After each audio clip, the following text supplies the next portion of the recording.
کتێبی لە ستایشی خۆشەویستیدا شنەوە بۆ هەر جارێک کتێبێکی نوێ بە خوێنەرانی خۆی ئاشنا دەکات. ئالان بادیۆ لە ستایشی خۆشەویستیدا وەرگێڕانی داناشوانی بابەت فەلسەفی چاپی یەکەم ساڵی 2015 ژمارەی لاپەڕەکانی ئەم کتێبە 144 لاپەڕە. خوێندنەوەی نەرمین عەبدوڵڵا. تۆمارکردنی دەنگ ئاوات کێستانی. ئامادەکردنی خامەی دەنگی دڵسۆز فارۆق، عەبدوڵڵا حسێن، محەممەد جەبار. مافی بڵاوکردنەوەی ئەم کتێبە پارێزراوە بۆ کتێبخانەی شنەوای دەنگی. خوێنەرانی عەزیز، بۆ هەر ڕخنە و پێشنیارێک لە سەر شێوازی تۆمارکردنی ئەم کتێبە دەتوانن پەیوەندی بکەن بە ژمارە تەلەفۆنی کتێبخانەی شنەوای دەنگی 328 71 97. بەرواری تۆمارکردن 24/1/2016 ڕۆژی یەکشەممە.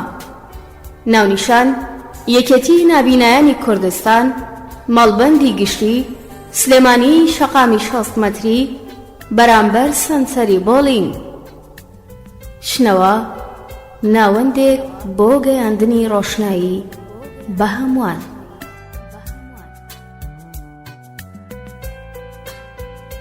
لە ستایشی خۆشەویستیدا وەرگێڕانی داناشوانی. پێشکەشە بە خۆشەویستانم، بێلانی هاوسەر و ڕۆڤانی کوڕم.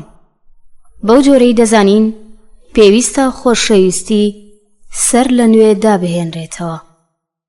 ئارسەر ڕامبۆ بەشێک لە دۆزەخ وەهمەکان ژمارەیەک. ناوڕۆک ئاخۆ سیاسەت خۆشەویستی ئەتک دەکات. لاپەڕە 9 پێشەکی نووسەر لاپەڕە 21. بەشی یەکەم خۆشەویستی لە بەردەم هەڕەشەدا لاپەڕە 27. بەشی دووەم فەیلسوفەکان و خۆشەویستی لاپەڕە 37. بەشی سێیەم بیناکردنی خۆشەویستی لاپەڕە 55. بەشی چوارەم حەقیقەتی خۆشەویستی لاپەڕە 69. بەشی پێنجەم خۆشەویستی و سیاسەت لاپەڕە 87. بەشی شەشەم خۆشەویستی و هونەر لاپەڕە 113. کۆتایی لاپەڕە 133. داناشوانی دەپرسێ ئاخۆ سیاسەت خۆشەویستی ئەتک دەکات لە باتی پێشەکی. کتێبی لە ستایشی خۆشەویستیدا کتێبێکی قەبارە بچووکە، بەڵام کتێبێکی ورد و خوێنراوە و تەواو فەلسەفیە. ئەم کتێبە یەکێکە لەو کتێبانەی فەیلسوفی فەڕەنسی ئالان بادیۆ کە بەم دواییانە نووسیویەتی و پیتەر بوش کردوێتی بە ئینگلیزی. لە ڕاستیدا ئەم کتێبەی بادیۆ گفتوگۆیەکی دوور و درێژی نیکۆلاس ترۆنگە لەگەڵی. تەواوی گفتوگۆکە لە چوارچێوەیەکی فەلسەفیدا دەخولێتەوە. زۆر بە وردی فەلسەفەی خۆشەویستی شی دەکاتەوە. خۆشەویستی تەنها لە یەک پانتایی گەمارۆ نادرێ. هەر کات لە یەک پانتایی و لە یەک سەرزەمین گەمارۆدرا ئیتر واتە کوشتت، واتە ڕۆحت لە بەری بڕی بچووکت کردەوە. ئالان بادیۆ لە بنەڕەتدا مەراکیشیە. لە سەرەتای مانگی یەکی ساڵی 1937 لە ڕیبات پایتەختی مەراکیش چاوی بە دنیا هەڵهێناوە و پاشان وەک فەیلسوفێکی فەڕەنسی ناو ناوبانگی پەیدا کردووە. هاوشان بە گیۆرگیۆ ئاگامبێن و سڵاڤۆی ژیژەک بە یەکێ لە نەیاران و دژە پۆست مۆیەرنیست ناسراوە. بادیۆ هەوڵەکانی لە پێناساندنەوەی چەمکەکانی بوون و حەقیقەت و ڕوودا و سوبێکتە، بەڵام بەو چەشنەی پۆست مۆدێرنەکان بانگەشەی بۆ دەکەن.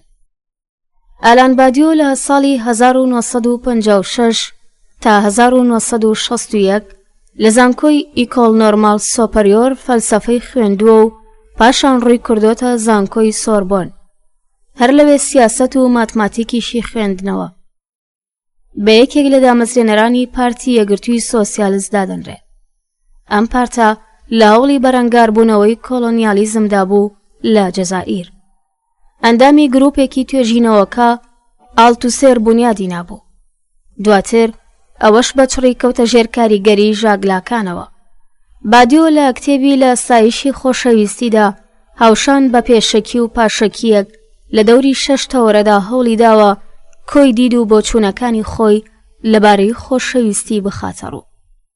تەوەری یەکەمی کتێبەکە بە ناوی خۆشەویستی لە بەردەم هەڕەشەدا لەو بەشەدا بادیۆ بەگەڕانەوە بۆ چەند سەرچاوەیەکی هەڕەشەی خۆشەویستی بۆچوونی خۆی دەخاتە ڕوو، بەتایبەت دیدی خۆی لەبارەی سایتەکانی دۆزینەوەی هاوسەر بەڕاشکاوی دەخاتە ڕوو.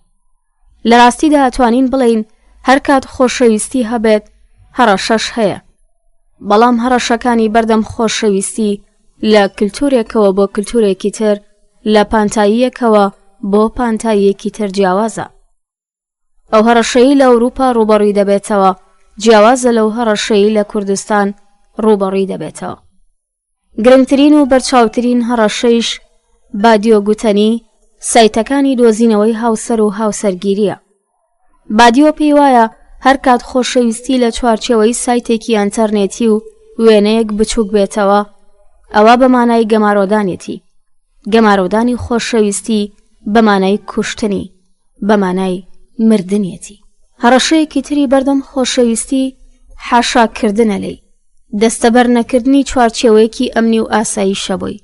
هەر کات خۆشەویستی پڕمەترسی بوو، هەڕەشەکانی بەردەمیشی زۆرتر دەبێت. هەر بۆیە زۆرترین قوربانی لە مەملەکەتە قوربانیەکانی خۆشەویستیە. تەوەری دووەمی کتێبەکە بە ناوی فەیلسوفان و خۆشەویستیە. بادیۆ لە گوتنی پەیوەندی نێوان فەیلسوف و خۆشەویستی بەدڵنیاییەوە هیچ سەرڕاست و بێپەردە نییە. کەم فەیلسوف ئەدۆزێتەوە مێژوویەکی بێکۆتایی لەگەڵ خۆشەویستیدا نەبێت. هەر بۆیە بەدیدی بادیۆ دوو ڕەوتی دژ و جیاواز لە نێوان فەیلسوفاندا پەیدا دەبێت. ڕەوتی یەکەمیان ئەو ڕەوتەیە کە بە دژە خۆشەویستی ناسراوە و ئارسەر شۆپنهاوەر نوێنەری سەرەکی ئەو ڕەوتەیە. ڕەوتی دووەمیان ئەو ڕەوتەیە کە پەیوەندیەکی نزیکی بە خۆشەویستیەوە هەیە و ڕەوایەتی پێدەدات. سورێن کیرگەگارد نوێنەری سەرەکیەتی و خۆشەویستی بە یەکێ لە بەرزترین شێوەکانی ئەزموونی خودی دەگۆڕن. بادیۆ لەم بەشەدا بەگەڕانەوە بۆ دیدی فەیلسوفانی وەک ئەفلاتۆن، ژاگلاکان، لڤیناس و کیرگەگارد دید و دادوەری خۆی لەبارەی خۆشەویستی دەخاتە ڕوو. تەوەری سێمی گفتوگۆکان باسکردنە لە بینای خۆشەویستی. لەو بەشەدا بادیۆ باسی بۆچوونێکی ڕامبۆ دەکات. ئەو یەک لەو فەیلسوفانە بوو کە دەیوت پێویستە خۆشەویستی هەمدیست نوێ بکەینەوە و ڕۆحێکی تری بەبەردا بکەین. ئالان بادیۆش پێی وایە کە پێویستە خۆشەویستی لە دوو گۆشە و دیدەوە لێی بڕوانین. یەکەم خۆشەویستی جیاوازی یان دابڕانێکی پشت ئەستور بە جیاوازی نێوان دوو مرۆڤ و سوبێکتە سەرجەمێتیەکانیان لەخۆ بگرێت. ئەم دابڕانە لە زۆربەی بوارەکاندا جیاوازی سێکسواڵیە. دیدی دووەم پێی وایە خۆشەویستی بەردەوام تووشی ڕوبەڕووبوونەوە دەبێتەوە. هیچ کاتێ ناتوانرێ خۆشەویستیەک بدۆزرێتەوە تووشی ڕوبەڕووبوونەوە نەبوو بێتەوە. هەر کات خۆشەویستی بێ ڕوبەڕووبوونەوە هەبوو، ئەوا دەبێت گومان لە حەقیقەتی ئەو خۆشەویستیە بکرێت. خۆشەویستی لە دیدار و یەکتربینینی یەکەمدا ڕوودەدات. دەستپێکی هەر خۆشەویستیەک بۆ دیداری یەکەم دەگەڕێتەوە. لە تەوەری چوارەمدا کە بە ناوی حەقیقەتی خۆشەویستیە چەند پرسیارێک دەخرێتە ڕوو، بەتایبەت ئەو پرسیارەی کە ئاخۆ شتێک هەیە بە ناوی حەقیقەت تا خۆشەویستی بەخۆیەوە بگرێ ڕەوایەتی بە خۆشەویستی بدات؟ ئەفلاتۆن لە وەڵامی ئەم پرسیارەدا پێی وایە پەیوەندیەکی تایبەت لە نێوان خۆشەویستی و حەقیقەتدا هەیە و بادیۆش پێی وایە خۆشەویستی ڕەهەندێکی حەقیقەتە. تەنانەت هەر بەمەش ڕاناوەستێ و پێی وایە خۆشەویستی لە حەقیقەتدا هەر ئەو شتەیە کە من لە فەرهەنگی فەلسەفەی خۆم بەڕەهەندێکی حەقیقەت لە قەڵەمی دەدەم. واتە ئەزموونێک کە دەبێتە هۆی ئەوەی جۆرێکی تایبەت لە حەقیقەت دروست ببێ. تەوەری پێنجەمی کتێبەکەش بریتیە لە دوان دەربارەی خۆشەویستی و سیاسەت. ئاخۆ پەیوەندی لە نێوان خۆشەویستی و سیاسەتدا هەیە؟ ئاخۆ خۆشەویستی ناو سیاسەت هەر ئەو خۆشەویستیەیە کە لە دەرەوەی پانتایی سیاسیدا هەیە؟ ئاخۆ سیاسەت خۆشەویستی ئەتک ناکات؟ بەدیدی بادیۆ سیاسەت ڕەهەندێکی حەقیقەت دەخوڵقێنێ، بەڵام ڕەهەندێک کە پشت بە پانتایی هەمووان بە کۆمەڵ دەبەستێت. بادیۆ پێی وایە دەکرێت خێزان وەک دەوڵەتی خۆشەویستی پێناسە بکرێت. بۆ نمونە کاتێ لە بزوتنەوەیەکی سیاسی جەماوەریدا بەشداری دەکەیت، بۆ خۆت هەر ئەو گرژیە مانادارە ئەزمون دەکەیت کە لە نێوان پرسیاری پانتایی گشتی بە چ مانایەکە و دەسەڵات و هێزی دەوڵەتدا بوونی هەیە. بەم پێیە دەوڵەت تا ڕادەیەک هەمیشە لە باری خیانەتە بەرامبەر ئومێدی سیاسی.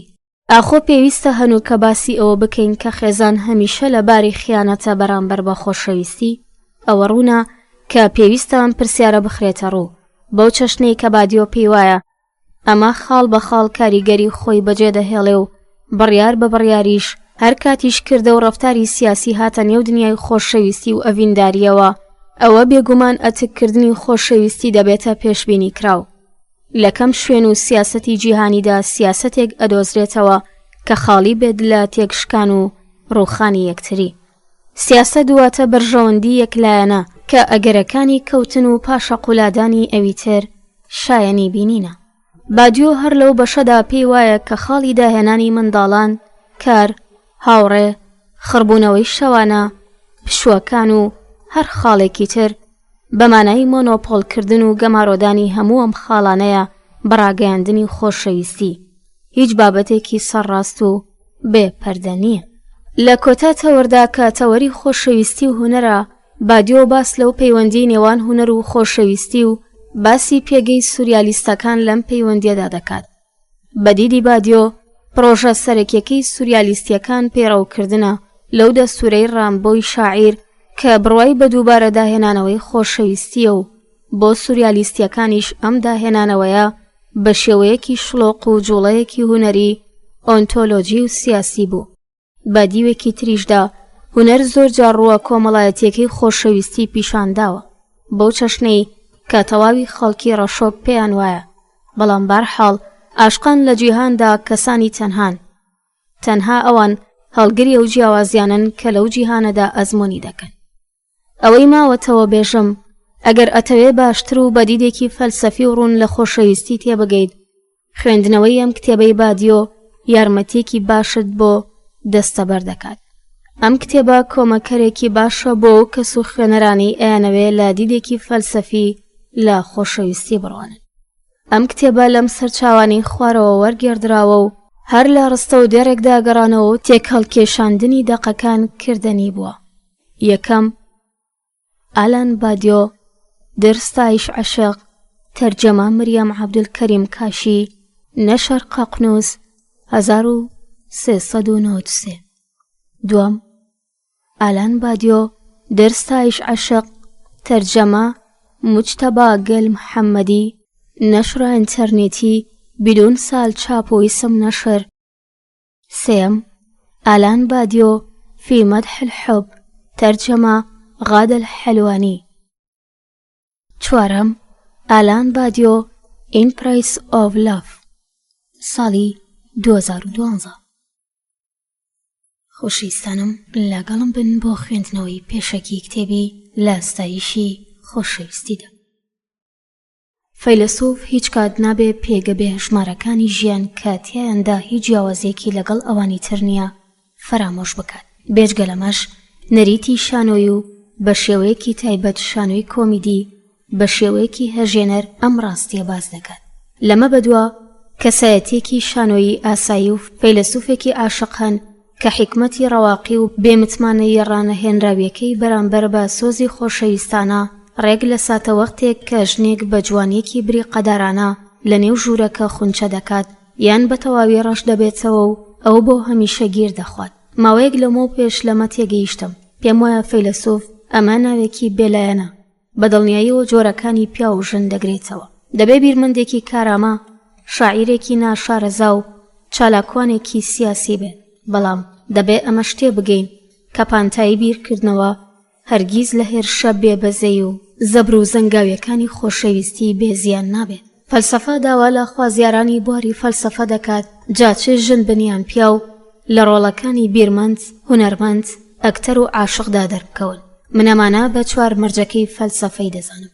بەم هۆیە ئەو کاتێک کە نیکۆلاس سترۆنگ بانگێشتی کردم لە گفتوگۆیەک لە کۆمەڵەی شانۆی ئایدیاکان کە لە فستیڤاڵی ئاڤینیۆن ڕێکخرابوو بەشداری بکەم، بێد و دڵی قبوڵم کرد. وا بەرچاو دەکەوێم گفتوگۆیانە خواردنێکی ویسترا و خۆشی شانۆ، گفتوگۆ، خەڵک، خۆشەویستی و فەلسەفەیە. وێڕای ئەوەش گفتوگۆکە وا بڕیار بوو چواردەی تەمموزی 2008 بەڕێوە بچێت و ئایدیای ڕێزلێنانی خۆشەویستی تووشی سەرسوڕمانمی کردبوو. هێزێکی هەمەگیر، وێرانکەر و سێکسی کە سنوور و کاروباری کۆمەڵایەتی خستە بۆ ژێرپێی، ئەوەش لە ڕۆژگارێک کە بە شێوەیەکی سروشتی بە سوپا میلەت و دەوڵەتەوە پەیوەستە. هەنووکە با کەمێ فوو بە زۆر نادا بکەین. نیکۆلاس پرسیارەکانی خستە ڕوو.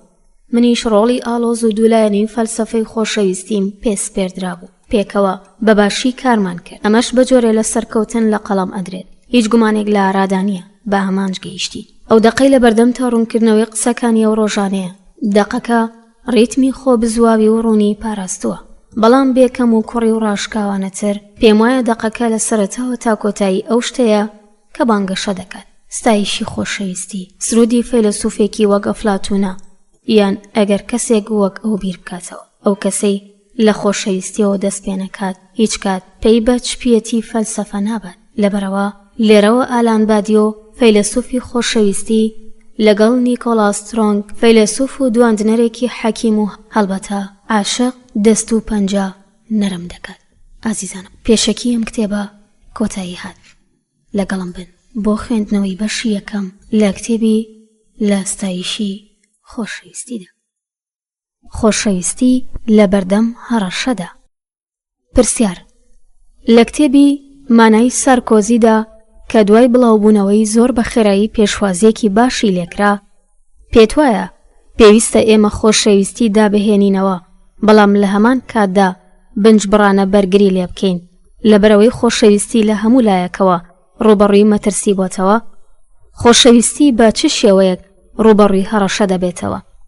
بەدیدی ئێوە چۆن هاوسەرگیری ڕێکخراوەکانی ساڵانی پێشووتر لە پۆشاکە تازەکانی ئەمڕۆدا ڕێکخراون؟ پێم وایە پرۆپاگەندەکانی ئەم دوایەی وێبسایتێکی دۆزینەوەی هاوسەر یان دانانی وادەی سۆزدارانە سەرنجی ئێوەی بەتایبەت بەرەو لای خۆی ڕاکێشاوە. ئالان بادیۆڵێت هەر بەو چەشنەیە. دیوارەکانی پاریس سیخناخ بووە لە پۆستەرەکانی سایتی هاوسەرگیری ئینتەرنێتی میتیک کە بەدیدی من پرۆپاگەندەکانی بەڕاستی ئازاردەرن. دەتوانم ئاماژە بە هەندێک لە دروشمەکانی بکەم کە لێوان لێون لە ئاژاوەچێتی. سەرەتا بە شێوەیەکی ناڕەوا سوود لە ناونیشانی شانۆنامەکەی مارفیۆ واتە گەمەی خۆشەویستی و شانس وەردەگرن و دەڵێن لە دەرەوەی شانسەوە عاشق ببە، و پاشان لە شوێنێکی تردا دەڵێن بێشکست خواردن لە خۆشەویستیدا عاشق ببە. هیچ دابڕانێک بوونی نییە. ئاخۆ ئەوە ڕاستە؟ دووبارە لە شوێنێکی تردا دەڵێن خۆشەویستی پێرفێکت بێ ئازار و خۆماندووکردن بەدەست بێنە. هەمومان سوپاسگوزاری سایتی هاوسەرگیری میتیکین. ئەم پێشنیازانە بە چەقەچەقەوە دەخەنە ڕوو. هەناسەشمان لێ دەبڕێت. لەمەڕ ڕاهێنان لە خۆشەویستیدا بەم پێیە ڕاهێنەرێکت لەبەردەمدا دەنێت کە بەڕووبەڕووبوونەوە بە ئەزمونێکی گەورە ئامادە دەکات. من لەو بڕوایەدام ئەم ئاژاوە گێڕیە ڕنگدانەوەی چەمکێکی پاراستن ئاساییە لە خۆشەویستی. ئەم خۆشەویستیە بەگشتی لە بەرامبەر هەموو ڕیسکەکاندا بیمە کراوە. تۆ عاشق دەبیت، بەڵام بەرژەوەندی و پاشەڕۆژی پەیوەندی داهاتوت زۆر بەگشتگیری هەڵدەسەنگێنرێ. دەتوانیت هاوژین و یاوەرەکەتان بە شێوەیەکی ورد لە ڕێگەی ئۆنلەینەوە هەڵبژێریت. بێگومان بەدەستکەوتنی وێنەیەک شتەلاوەکیەکانی حەزی ئەو بەرواری لەدایکبوونی نیشانە دیارەکان و شتانێکی لەم چەشنە و بە ئاوێزانکردنی هەموو ئەم شتانە دەتوانیت بە خۆتان بڵێن ئەمە هەڵبژاردنێکی بێمەترسیە، ئەم ڕستەیە خاڵی لووتکەکەیانە و ئەمەش فریودەرە. لەبەرەوە پێویستە ململانەی پرۆپاگەندە ئاسا بەکار بهێنرێت بە ئاشکرا بەو چەشنەی کە خۆشەویستی هەر ئەو لەزەتەیە کە تا ڕادەیەک هەموو کەسێک بەدوایەوێتی. بواتە ئەو شتێک کە گڕوتین و مانا بە ژیانی تا ڕادەیەک هەموو کەسێ دەدات. من تووشی سەرسوڕمانی و دۆشدامان لە بەردەم قسە بوومەتەوە کە خۆشەویستی ناتوانێت وەک دیارەیەکی پێشکەشکرا و بە گوێرەی لە دەستدانێکی تەواوی ڕیسکدا بێت. ڕوتی میتیک پرۆپاگەندەکانی سوپای ئەمریکام لە سەردەمی پەرەپێدانی ئایدیای بۆمبە هۆشمەندەکان و جەنگە بێمردووەکان بیردەهێنێتەوە. پرسیار: کەوایە پێ دوایە پەیوەندیەک لە نێوان جەنگە خۆشەویستیە بێڕیسکیەکاندا هەیە، بە هەمان ئەو ڕێگایی کە کۆمەڵناسەکانی وەک ریچارد سێنت و زیگمۆند باومەن هاوشێوەیەک دەبینن لە نێوان بێهەستبوون بەرامبەر ئەو بەڵێنەی کە سەرمایەدارێکی بازرگان با کرێکارێکی کرێگردەی دەدات و هیچ بەڵێنێ لەلایەن منەوە بوونی نییە. هیچ بەڵێنێ لەلایەن منەوە بوونی نیەی ئەو تاکە عاشق پیشەی ئەم لە کاتێکدا بەیار و هاوژینەکەی دەڵێت کە ئەوان لە جیهانێکی پڕ ئاژاوەدان و پەیوەندیەکەیان بە ناوی ئاسانکاری و دنیایەکی ئارام و مەسرەفگەراوە تێک و پێک دەدرێن. ئالان بادیۆ: هەموو ئەمانە کەم تا زۆر هەمان سیناریۆیە. جەنگە بێمردووەکان و خۆشەویستی بێڕیسێک نە هیچ شتێکی هەڕەمەکی و ڕێکەوت، نە هیچ ڕوبەڕووبوونەوەیەکی شانسی لە ئارادا نییە. وێڕای ئەوەش ئەم دروشمە پشتیوانی لە هەموو سەرچاوەکانی چالاکیەکی پرۆپاگەندەیی بەربڵاو دەکەن. بەدیدی من ئەوە یەکەمین هەڕەشەیە لە بەردەم خۆشەویستی، ئەو شتێک کە بە هەڕەشەی سەلامەتی لە قەڵەمی دەدەم. بارحاڵ ئەمەش جیاوازیەکی زۆری لەگەڵ هاوسەرگیریەکی ڕێکخراودا نییە. ئەم هاوسەرگیریەی کە نەک بە ناوی ڕێکخستن و هیرارکیەتی خێزانی بەدەست دایک و باوکانی ستەمکارەوەیە، بەڵکو بە ناوی بەدیهێنانی سەلامەتی بۆ تاکە دەرگیرەکان بە گوێرەی چەند ڕێکەوتنێکی ئەنجامدرا و دروست دەبێت. هەموو ڕێکەوتانەی کە لە هەڕەمەکی بوونەوە ڕوبەڕووی شانس و لە دوجاردا هەر چەشنە شعرێکی ئێگزیستانسیالی دەبنە بربەست، ئەوەش بەهۆی نەئامادەیی گاتیگۆری ڕەهایی ڕیسکەکانەوەیە. دومین هەڕەشە کە خۆشەویستی ڕوبەڕووی دەبێتەوە حاشاکردنە لەوەی کە ئەم هەڕەشەیە لە بنەڕەتدا بایەخی نییە. خاڵی بەرامبەر هەڕەشەی سەلامەتی ئەم ئایدیایە کە خۆشەویستی تەنیا چەشنێکی ترە لە هیدۆنیزمی بەرچاو و تەنیا لە پانتایی بربڵاوی چێژدا گونجاوە. ئامانجی دوورکەوتنەوە لە هەر چەشنە قەیرانێکی بێناوبەر و هەر چەشنە ئەزمونێکی قوڵ و ڕاستەقینەی ئەوی تربوونە کە خۆشەویستی لێیەوە دەتەنرێت. سەرباری ئەمەش پێویستە ئێمە ئەوەشی بۆ زیاد بکەین کە فاکتەری مەترسی هەرگیز ناتوانێت بە تەواوی ڕیشەکێش بکرێت.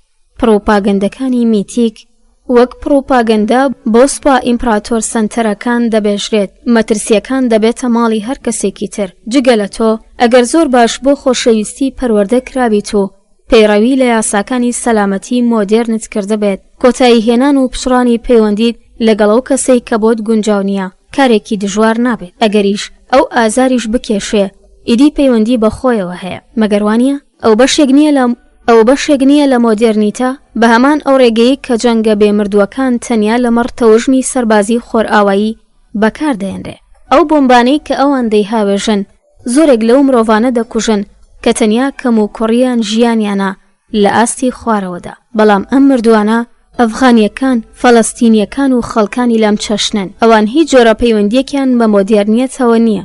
خۆشەویستی لێوانلێو لە سەلامەتی هەر شتێکی ڕێبەرایەتی کراو لەلایەن نۆرمەڵە سەلامەتیەکانەوە دەرخەری نەئامادەی ڕیسکەکانە بۆ مرۆڤانەی کە پاشخانێکی باشیان هەیە، سوپایەکی باش، هێزێکی پۆلیسی باش، تێگەیشتنێکی سایکۆلۆژی باش لە هیندینیزمی کەسی و هەموو ڕیسکیەکان بۆ ئەو کەسانەیە کە لەلایەنی بەرامبەرن. پێویستە ئاگاداری ئەوە بیت کە چۆن بەردەوام پێمان دەڵێن هەموو کاروبارەکانت لە خزمەت ئاسایش و سەلامەتیتاندا بێت. لە تەگەرەکانی پیادەڕۆییە سینگفرۆشەکانەوە بیگرە تا پاسەوانەکانی پۆلیس لە میترۆ، خۆشەویستی ڕوبەڕووی دوو دوژمن دەبێتەوە. لە بنەڕەتدا پاراستنی دەستەبەرکراو بە بیمەیەکی پۆلیسی و ناوچی ئاسوودەی سنووردارکراو بە چێژە ڕێسادارەکانەوە. پرسیار: کەواتە چەشنێ پەیمان لە نێوان ئایدیاکانی لێبەرچارین و لیبرال لەبارەی خۆشەویستیدا هەیە؟ ئالان بادیۆ: لە پراکتیکدا من پێم وایە لیبراڵەکان ئازادی خوازەکان و لێبەرچارینەکان ئازادبیرەکان لە دەوری ئەم ئایدیایەدا دەخڵێنەوە کە خۆشەویستی ڕیسکێکی بێکەڵک و پوچە. ئەمەش لەلایەک دەتوانیت جۆری هاوسەرگیری بەرنامە ڕێژکراو بە تەواوی شادی و خۆشەویستیە کەماڵەکان بەدەست بهێنیت و لەلایەکی تر لە بەرنامە سێکسیە سەرگەرمکەرەکانی لێوان لێو لە چێش سوودمەند بی. لە کاتێکدا هەستە تونند و ئاگرینەکان لە بەرچاو نەگریت لەم گۆشەنیگایەوە بەڕاستی پێم وایە کە خۆشەویستی لە جیهانی ئەمڕۆ لەم کۆت و بەند و لەم دۆخە پوچەڵەدا گیرۆدە دەبێت و لە ئاکامدا تووشی هەڕەشە دەبێتەوە. من پێم وایە ئەمە پەیامی فەلسەفەیە، هەروەها کایەکانی تریش کە بۆ بەرگریکردن لێی پۆلینبەندی دەکەم. و ئەم ئەگەرەش بەو چەشنەی ڕامبۆی شاعیر دەڵێت بەمانای ئەوەیە کە خۆشەویستی پێویستی بەداهێنانەوەیە. ئەمە ناتوانێت کردەوەیەکی بەرگری بێت بۆ پاراستنی ڕەوشی باو. جیهان پڕە لە وەرچەرخانە تازەکان و پێویستە خۆشەویستی شتێ بێدا بهێنرێ. پێویستە ڕیسکردن و ئاژاوەگێڕی لە بەرامبەر سەلامەتی و ئاساییش دابهێنرێ. پرسێر: دەستەواژی خۆشەویستی پێویستی بە سەر لە نوێ داهێنانەوەیە لە ڕامبۆ وەرزگرتووە. هەروەها بۆ بیناکردنی تێگەیشتنی خۆت بەرامبەر خۆشەویستی سوودت لە ژمارەیەکی زۆر لە شاعیران و نووسەران وەرگرتووە. بەڵام پێویستە سەرەتا لە فەیلسوفانی تر بپرسین.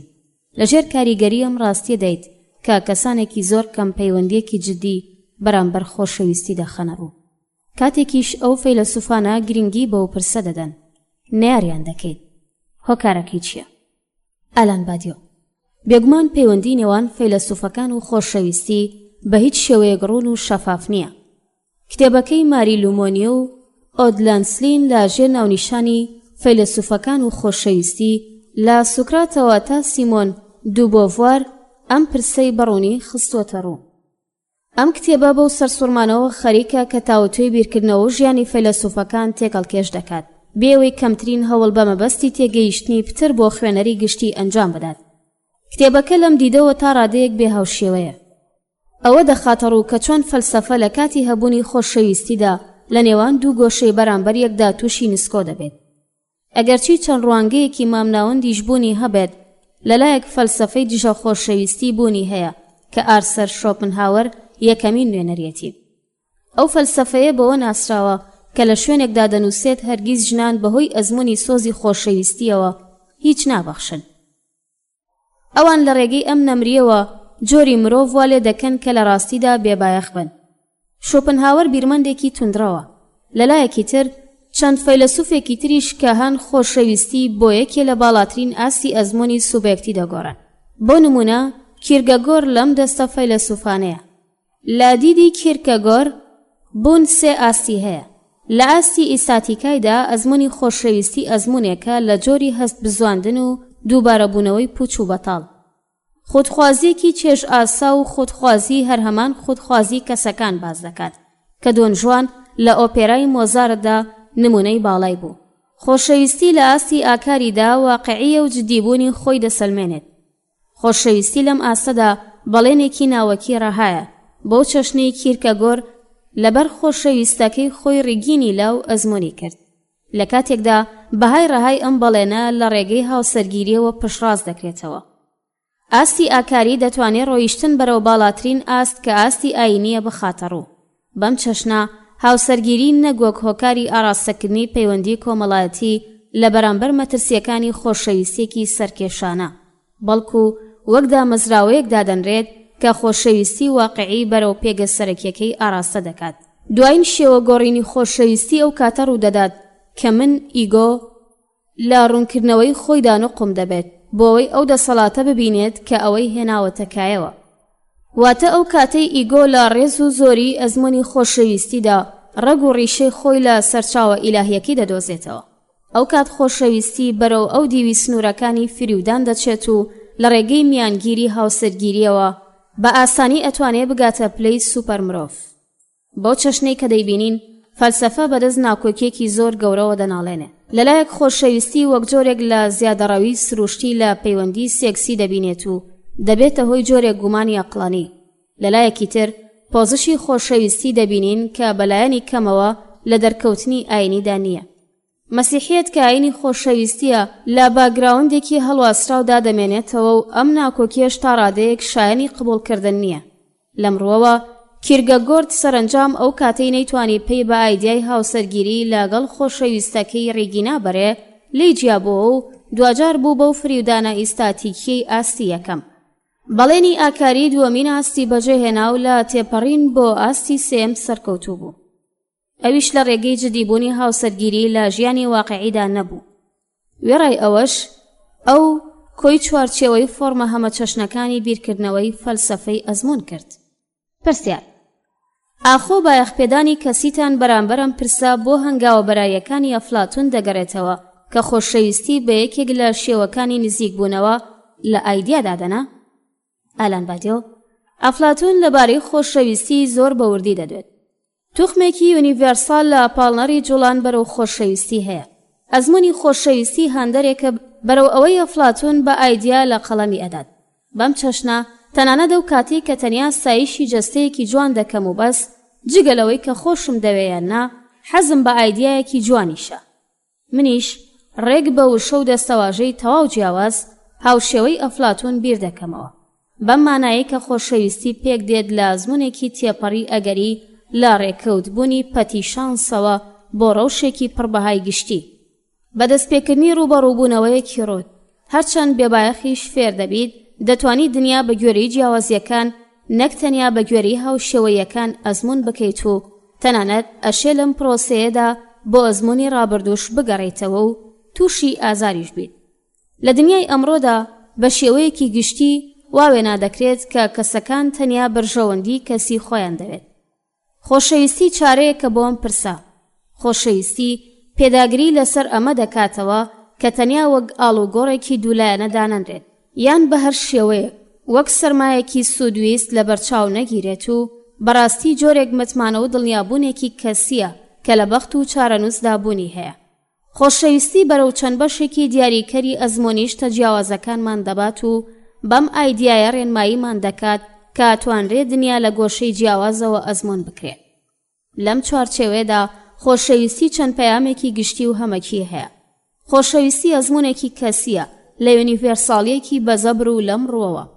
لە فەلسەفەدا بایەخ و گرنگێکی زۆری هەیە و ئەفلاتۆنی یەکەمین کەس بوو پەی بەو گرنگیە برد. پرسیار: ژاگلاکانیش کە لای تۆ یەکێکە لە مەزنترین تیۆرە سازانی خۆشەویستی کەوتە گفتوگۆیەکی جدی لەگەڵ دیدگاکانی ئەفلاتۆن و سەرنجام بەوە گەیشت کە پەیوەندی سێکسی بوونی نییە. مەبەستی لاکان لەمە چی بوو؟ ئالان بادیۆ: گریمانەکەی ئەو زۆر سەرنجڕاکێشە و لە ڕوانگەیەکی گومانخواز و ئاکارخوازەوە سەرچاوە دەگرێت، بەڵام ئەو ڕوانگەی ئەو بە ئاراستەی پێچەوانەوە دەسوڕێتەوە. ژاگلاکانیش ئەوە دەخاتە ڕووکە لە پەیوەندی سێکسیدا هەموو کەسێک تا ڕادەیەکی زۆر بەتەنیایە. بەدڵنیاییەوە دەبێت جەستەیەکی تر لە ئارادا بێت، بەڵام سەرنجام چێژ بەردەوام هەر چێژی تۆ دەبێت. پەیوەندی سێکسی جا دەکاتەوە، یەک ناخات.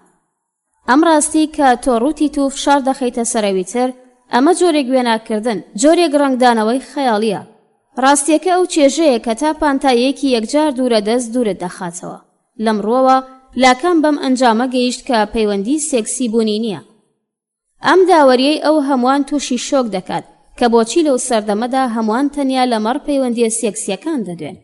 ئەگەر هیچ پەیوەندیەکی سێکسی لە سێکسواڵیتدا نییە، خۆشەویستی ئەو شتەیە کە نائامادەیی پەیوەندیەکی سێکسی پڕ دەکاتەوە. لاکان پەیوانیە کە خۆشەویستی سەرپۆشێکە بۆ پەیوەندیە سێکسیەکان. ئەو پێی وایە پەیوەندیە سێکسیەکان لە بنەڕەتدا بوونیان نییە، وەگەوەی خۆشەویستی هەمان ئەو شتەیە کە دەبێتە ئەلتەرناتیڤی لە دەستدانی ئەم پەیوەندیە. لە ڕاستیدا ئەم شێوە تێگەیشتنە زۆر جێی سەرنجترە. ئەم ئایدیایی ئەو بەرەو دەربڕینی ئەم مانایەمان دەبات کە لە خۆشەویستی یەکلایەنەدا هەوڵ ئەدرێت بۆ ئەوەی لەبوونی ئەوی تر نزیک ببینەوە. لە خۆشەویستیدا تاک بەرەو ئەو دیوی خۆی، بەرەو ئەو دیوی نەرجسی هەنگاو هەڵدێنێ. لە ڕاستیدا لە پەیوەندی سێکسیدا مرۆڤ لە ڕێگەی ناوبژیوانی ئەوی ترەوە پەیوەندی لەگەڵ خۆی هەیە. ئەوی تر لە ڕێگەی دۆزینەوەی ڕاستی چێژدا کۆمەکت دەکات. بە پێچەوانەوە لە خۆشەویستیدا ناوبژیوانی ئەوی تر لە خۆیدا کارێکی تەواوە. چیەتی ڕوبەڕووبوونەوەی خۆشەویستیانە هەر ئەمەیە.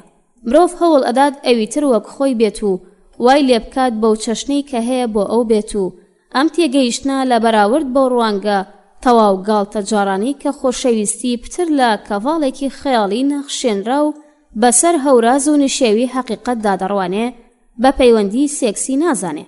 ئەمە تێگەیشتنێکی زۆر قوڵترە. لە ڕاستیدا لاکانیش لە پەیوەست بە خۆشەویستی دووچاری چەند دوالیزمێکی فەلسەفی دەبێتەوە. ئەو ئایدیایی کە خۆشەویستی ئەو شتەیە کە نائامادەیی پەیوەندیەکی سێکسی پڕ دەکاتەوە ئەشێ بە دوو شێوە ڕاڤە بکرێت. بە گوێرەی یەکەمین و بەڵگەنەویستترین ڕاڤە خۆشەویستی ئەو شتەیە کە هێزێکی خەیاڵی بەکاردێنێ تاوەکو ئەو بۆشایی بەدی هاتووە لە ڕێگەی پەیوەندی سێکسیەوە پڕ بکاتەوە. هەرچی بێت ئەمە تەواو ڕاستە کە پەیوەندی سێکسی هەرچەندە بەشکۆ بێت بێگومانیش بەشکۆیە، تووشی جۆرێک لە پوچی و بەتاڵبوون دەبێتەوە. بەڕاستی هەر لەبەرم هۆیەیە کە شوێنکەوتەی یاسای دووبارە بوونەوەیە، دەبێت جار لە دوای جار دووبارە بکرێتەوە. ڕۆژانە تا ئەو کاتەی کە گەنجین ئەو کات خۆشەویستی لە شێوەی ئەم ئایدیایە جێی دەبێتەوە کە شتێک لەم بۆشاییەدایە و ئەوینداران لۆڤەر لە ڕێگەی شتێکی جگە لەم پەیوەندیە نائامادەیە پێکەوە دەبەستێتەوە. ئەو کاتەی زۆر گەنج بووم بە خوێنەوەی بەشێکیان پەرەگرافێک لە کتێبی ڕەگەزی دووەمی سیمۆن دو بۆڤوار زۆر کاریگەر بووم. ئەو لەم پەرەگرافەدا باسی لەوە کرد کە پیا و پاش تەواوبوونی پەیوەندی سێکسی جەستەی ژن بە پان و شل و شڕ وەسف دەکات و لە بەرامبەریشدا ژن وا هەست دەکات کە جەستەی پیا و جگە لە کێری بە شێوەیەکی گشتی سەرنجڕاکێشیەکەی لەدەستداوە و تەنانەت کەمێکیش پێکەنی ناویە. ڤاودوێڵیش لە شانۆیەکیدا بە سوودوەرگرتن لە شانبیرکردنەوەیەکی هاوشێوە دەمانهێنێتە پێکەنین. ئارەزووی پیا و ئارەزوو بۆ دنیای گاڵتەجاڕی وەرەگزلی و کێری بێتوانە و پیرەژنی ساحیری بێددان بەهۆی مەمکەکانیەوە ئاوێزانی داهاتووە کە چاولەڕێی تەواوی ئەو جوانیەیە. نەرمی و تەڕوبەری خۆشەویستی ئەو کاتەی کە لە نێو داوێنی ئەوی ترەوە خەوی لێ دەکەوێت وەک باڵاپۆشی نوحە کە لە سەرم بیرکردنەوە نیگەرانیە جێگیر بووە، بەڵام لاکان ڕێک بە پێچەوانەوە بیر دەکاتەوە. لە دیدی لاکان خۆشەویستی بەرەو پانتایی ئۆنتۆلۆژیانە دەست درێژ دەکات. لە کاتێکدا کە ئارەزوو بەردەوام بە شێوەیەکی تا ڕادەیەکی فیتیشی سەرنجی خۆی لەسەر بەشە تایبەتەکانی ئەوی تر وەک مەمکەکان، سمتەکان و ئامڕازی سێکس جێگیر دەکات. خۆشەویستی سەرنجی خۆی ڕێک لەسەر بوونی ئەوی تر جێگیر دەکات، ئەو ئەوی ترەی کە بە تەواوی چەکدارە بەرامبەر بوونی خۆی بۆ ناو ژیاندام کە بەم چەشنە تێک شکاوە و گۆڕدراوە دەرکەوتووە. پرسیار: لە ڕاستیدا پێتان وایە چەندان ڕاوی فەلسەفی زۆر پێکدژ لەبارەی خۆشەویستی بوونی هەیە؟ ئالان بادیۆ: لە بنەڕەتدا سێ ڕاوە هەیە. یەکەم ڕاوەیەکی ڕۆمانتیکیە کە لەسەر شەیدایی ڕوبەڕووبوونەوە جێگیر دەبێت. دووەمین ڕاوە هەر هەمان ئەو ڕاوەیە کە لەبارەی ئاژانسی دۆزینەوەی هاوڕێی میتیک ئاماژەم پێکردووە. ئەو ڕاوەیە کە بە گوێرەی ڕوانگەیەکی یاسایی یان بازرگانی کادەری دەخات خۆشەویستی دوجار دەبێت جۆرێک پەیمان بێت. پەیمان لە نێوان دوو کەسی ئازاد کە ڕای دەگەێنن خۆشەویستی یەکترن، ئەگەرچی هەرگیز زەرورەتی یەکسانی لە پەیوەست و سیستەمی بەرژەوەندیە دوولایەنەکان و فەرامۆش ناکەن. سەرنجام ڕاوەیەکی گومانگەرانەیە کە خۆشەویستی بۆ جۆرێک وەهم دەگۆڕێت. من لە ڕوانگەی فەلسەفی کەسیمەوە هەوڵەدەم بڵێم خۆشەویستی ناتوانێت بۆ هیچ یەک لەم لێکچوونانە کورد بکرێتەوە، بەڵکو گەڕانێکە بۆ دۆزینەوەی حەقیقەت. دەپرسیت چ جۆرە حەقیقەتێ؟ مەبەستم ئەو حەقیقەتەیە کە بە تایبەت شتێکی تەواو ڕوون و وردە. کاتێک کەسێک جیهان نەک لە گۆشەنیگای یەکەوە کە لە گۆشەنیگای دوو ئەزمون دەکات چ جۆرە جیهانێک دەبینێت؟ ئەو جیهانە لە پێشچاو بگرە کە نەک لە گۆشەنیگای جیاوازی و شوناس کە لە گۆشەنیگای جیاوازەوە ئەزمون دەکرێت و گەشە و پەرە دەسێنێت و فەرامۆش دەکرێت.